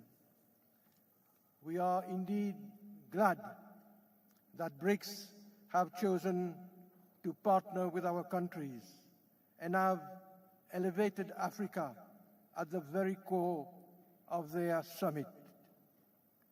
At this juncture, Chair, let me congratulate India for its technological and scientific prowess demonstrated by the successful Chandrayaan mission landing on the moon. I do so, Chair, because it is heartwarming to see that these vibrant economies, which are now driving the world into the future, have faith in partnering with Africa and Africans. Chair, for having established that nationally driven development processes are possible, BRICS provides an inspiration to Africa. It has created a real impact through its commitment for an equitable international order, enabling the emergence of Global South. In this regard, the Republic of Mauritius looks forward to the complete decolonization of Africa and the eradication of the last vestiges of colonialism. Chair, the wide interest to join BRICS, as expressed during our debates since this morning, shows its growing economic and political relevance. And its decision toward expansion, as was announced this morning by the President of South Africa, will instill the organization with more clout. Mr. Chairperson, Excellencies, the presence of BRICS alongside Africa is a game changer.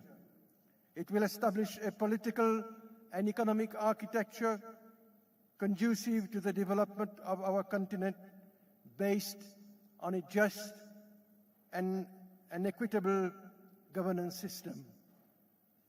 Developing countries and BRICS will focus on issues such as sustainable development, innovation and digital technology, development finance, climate change, peace and security, and the imperative of a multilateral, rules-based world order.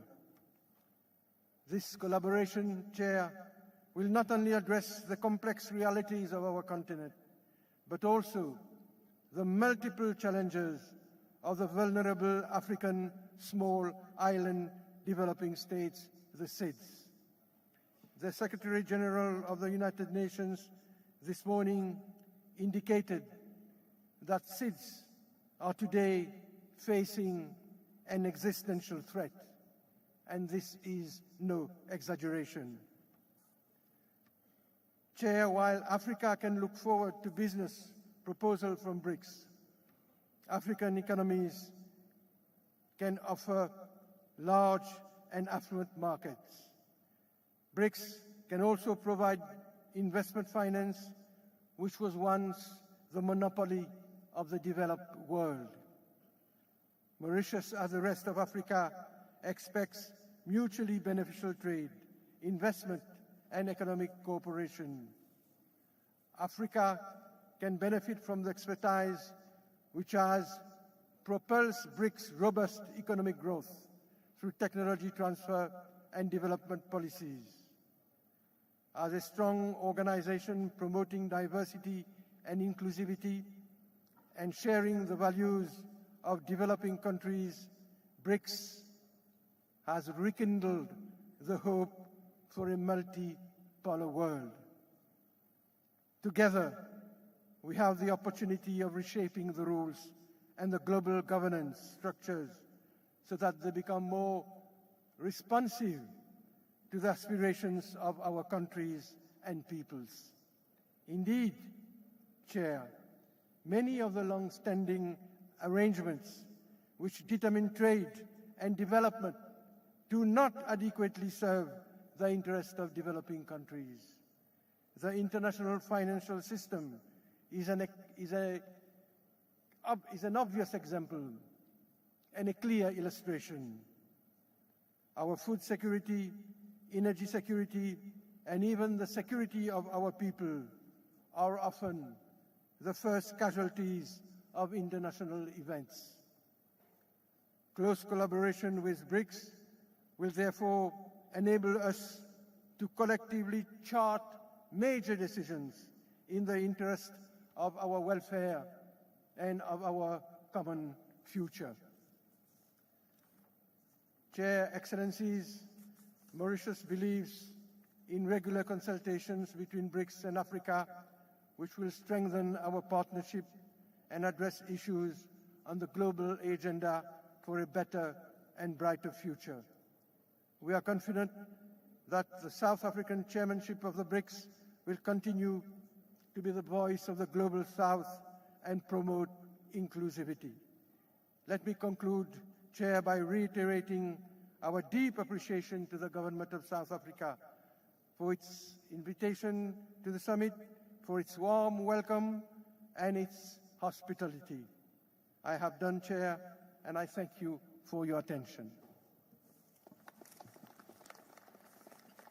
Thank you very much, Minister. I now take this opportunity to invite His Excellency, Mr. Abzir Omajama, Minister of Foreign Affairs and International Cooperation of the Republic of Somalia, Federal Republic of Somalia. You have the floor. Your Excellency, honorable delegates of the BRICS nations, distinguished guests, ladies and gentlemen, Assalamu alaikum wa rahmatullahi wa barakatuh. It's an honor to address before you today as the Minister of Foreign Affairs and International Cooperation of the Federal Republic of Somalia. Our journey has been marked by resilience, determination, and the unwavering spirit of our people as we participate in this BRICS conference. We are reminded that collaboration and mutual understanding hold the key to forging a brighter future that transcends borders and benefits all humanity. In Somalia, we are gradually transforming the scars of our past into stepping stones towards progress. Our economy is emerging as a beacon of hope, a testament to the boundless potential that resides within each of our nations. Through perseverance and strategic planning, we have cultivated an environment where innovation thrives and opportunities abound for our citizens. This forum provides a fitting platform where nations converge to deliberate, share experience, and forge partnerships. Together, we possess the power to shape policies that prioritize sustainable development, inclusivity, and the eradication of poverty. Your Excellencies, as we navigate the complex web of international relations, let us remain mindful that our shared values and aspirations unite us more closely than our differences may divide us. Our diversity is our strength, and by pooling our expertise, resources, and wisdom, we can tackle the most pressing challenges of our time. From climate change to economic inequality, from technological advancement to public health crisis, our cooperation can be a force for positive change.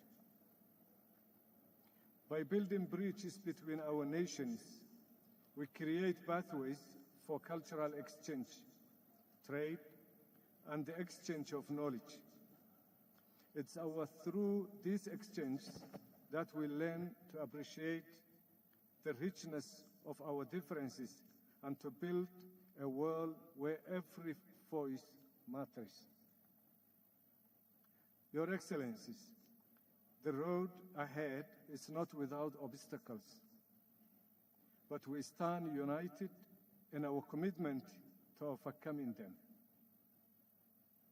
Let us work collaboratively to ensure that our economy becomes an engine of sustainable growth, generating prosperity for our people.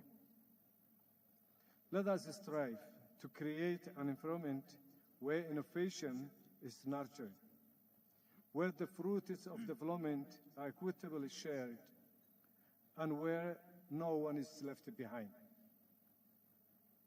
Having said that, I conclude by reminding all of us that as we engage in dialogue and cooperation, let us be guided by principles of fairness, justice, and compassion. We urge the nations represented here to seize the opportunity to shape a world that reflects the hopes and dreams of every citizen, regardless of their nationality and background. I thank you all.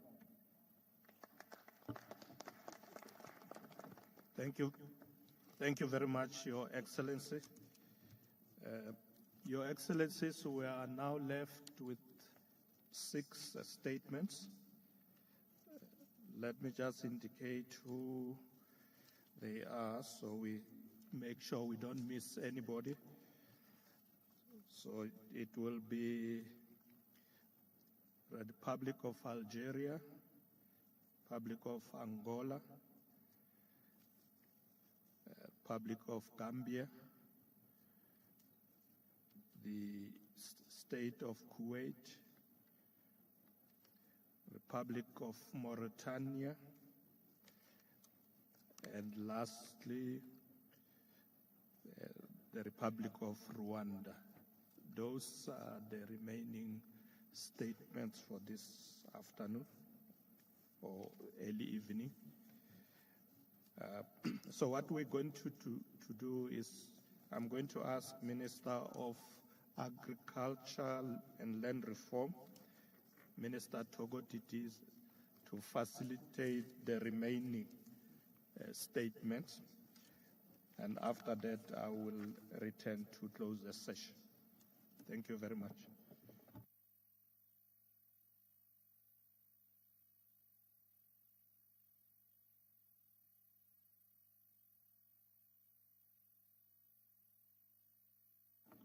Thank you very much, Deputy President Mashatile, and good evening, ministers and deputy ministers present. I would now like to invite His Excellency, the Minister of Finance of the People's Democratic Republic of Algeria, Mr. Lazil Faid. Over to you, sir. سيد الرئيس، أصحاب السمو والمعالي والسعادة، أيها السيدات والسادة الأفاضل، اسمحوا لي في البداية أن أنقل لكم تحية الأخوية لرئيس الجمهورية الجزائرية السيد عبد المجيد تبون، وأخص بالذكر قادة الدول مجموعة البريكس وعلى رأسهم أخيها رئيس جنوب إفريقيا ماتاميلا سيريل رامافوزا على دعوته الكريمة للمشاركة في هذا المنتدى، حيث تناقش أهم الرهانات العالمية المترابطة وترتسم معالم مستقبل واعد لتعاون وتضامن الدوليين.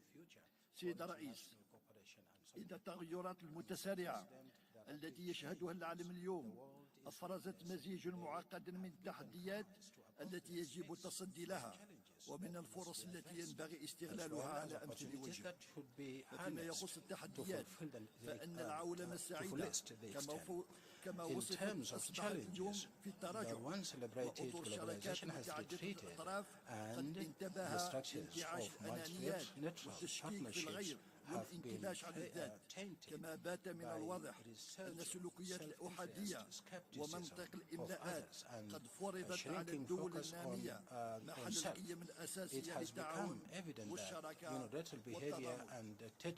أمام هذه التجاذبات فإن الموضوع الذي اخترته رئاسة جنوب إفريقيا لهذا الاجتماع يستوقفنا جميعا ليعبر على ضرورة الملحة لإعادة الترتيب النظامي الدولي من منظومة الاستدامة والشمولية من خلال الارتكاز على مبادئ العدالة والإنصاف والتعددية القطبية المتناسقة. إن الجزائر تتقاسم هذه المبادئ الأساسية مع مجموعة البريكس التي تبرز اليوم multipolarity كمحرك in للتغيير conjunction الإيجابي في with the العالم، BRICS group, حيث تشكل which مقاربة stands الشراكات today as التي engine for positive تقدمها الدول change in the المجموعات world. بديلا The مجديا approach of partnership لتوترات offered by والانقسامات member states التي تميز provides العالم a اليوم meaningful وفرصة alternative لبناء to the نظام turbulent دولي and منصف divided ومتعدد الأقطاب world. قائم على It الاحترام represents an opportunity المتبادل. to build a just and إن التاريخ multinational system يشهد founded بأن on الجزائر mutual respect. كانت في History طليعة الدول التي رفعت testifies من that أجل بناء Algeria نظام has عالمي been at اقتصادي the جديد forefront of أكثر the عدالة، countries حيث أقرت بلادي بمناسبة انعقاد الجمعية الرابعة لحركة عدم الانحياز بالجزائر في سبتمبر 1993 بأن جميع وسائل التحكم في الاقتصاد العالمي هي حكر على أقلية من الدول المتقدمة، داعيا بذلك إلى نظام دولي قائم على مبادئ العدالة والإنصاف. وعليه فنحن نرى أن رؤية مجموعة البريكس ما هي إلا امتداد للتصور الذي طالما دفعت عنه الجزائر منذ العقود. سيد الرئيس، إن الجزائر انطلاقا من تطابق وجهات نظرها مع الدول هذه المجموعة هي حيث رؤية استراتيجية ومبادئ أساسية تقدمت بترشحها للانضمام إليها من منطق إدراكها أن خيار تحالف وتكتل هو خيار سيادي واستراتيجي وتنموي من شأنه أن يشكل لبنة تضاف لأطر التعاون والشراكات القائمة مع مكونات المجتمع الدول الأخرى، إذ أخذت بلادي علما بالقرار الذي أعلن عنه اليوم قادة مجموعة البريكس القائم بدعوة 6 دول جديدة لعضوية المجموعة كمرحلة الأولى، وتطلعهم لفتح المجال في المستقبل القريب للدول الأخرى. فإن قناعتنا تظل راسخة بأن الجزائر بتاريخها المجيد ورصيدها الثري في مختلف المجالات بالإضافة إلى موقعها الجيوستراتيجي تقدم في مسعاها لعضوية مزايا جلية باقتصادها في التنوع والنمو التصاعدي بفضل طاقة شبانية خلاقة وموارد طبيعية وفيرة، وهي كلها عوامل تخلق فرص للتعاون المثمر داخل المجموعة. بالإضافة إلى هذه المؤهلات فإن تمسك الجزائر بأولوية الحلول السلمية للنزاعات وإيمانها بضرورة تغليب مبدأ الحوار في حل الأزمات واحترام القانون الدولي والدعم القضايا العادلة يعكس التزامها بتحقيق السلم والاستقرار والعدالة على الصعيد العالمي، كما سيعزز تمثيل إفريقيا في نقاشات العالمية. سيد الرئيس، في الختام بودي أن أؤكد مجددا استعدادنا على العمل مع مجموعة البريكس لتأسيس شراكة متينة ودائمة وفق التصور التكاملي يعزز التعاون جنوب ويوثق روابط الأخوة بين الدول الأعضاء يكون فيه الاحترام المتبادل القاعدة الأساسية في تفاعلاتنا. أشكركم على كرم الإصغاء والسلام عليكم ورحمة الله تعالى. Thank you very much for your kind listening. Thank you very much, Your Excellency. We'll now move to His Excellency Mr. Jose Liva-Mosano, the Minister of Economic Coordination of the Republic of Angola. Over to you, sir. Thank you. Sua Excelência, Sr. Cyril Ramaphosa, Presidente da República da África do Sul, Excelências Chefes de Estado dos BRICS, Excelências Chefes de Estado e de Governo, Ministros e representantes de organizações internacionais, altos funcionários e membros do corpo diplomático, minhas senhoras e meus senhores.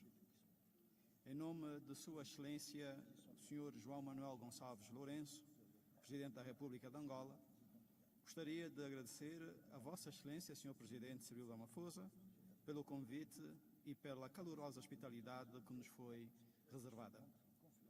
Compreendemos que a realização deste importante encontro sobre a extensão BRICS África e diálogo BRICS Plus, que nos coloca reunidos aqui hoje, reconhece a oportunidade para uma cooperação multilateral equilibrada e o fortalecimento de parcerias mutuamente vantajosas entre países e comunidades que perseguem objetivos comuns de desenvolvimento socioeconómico.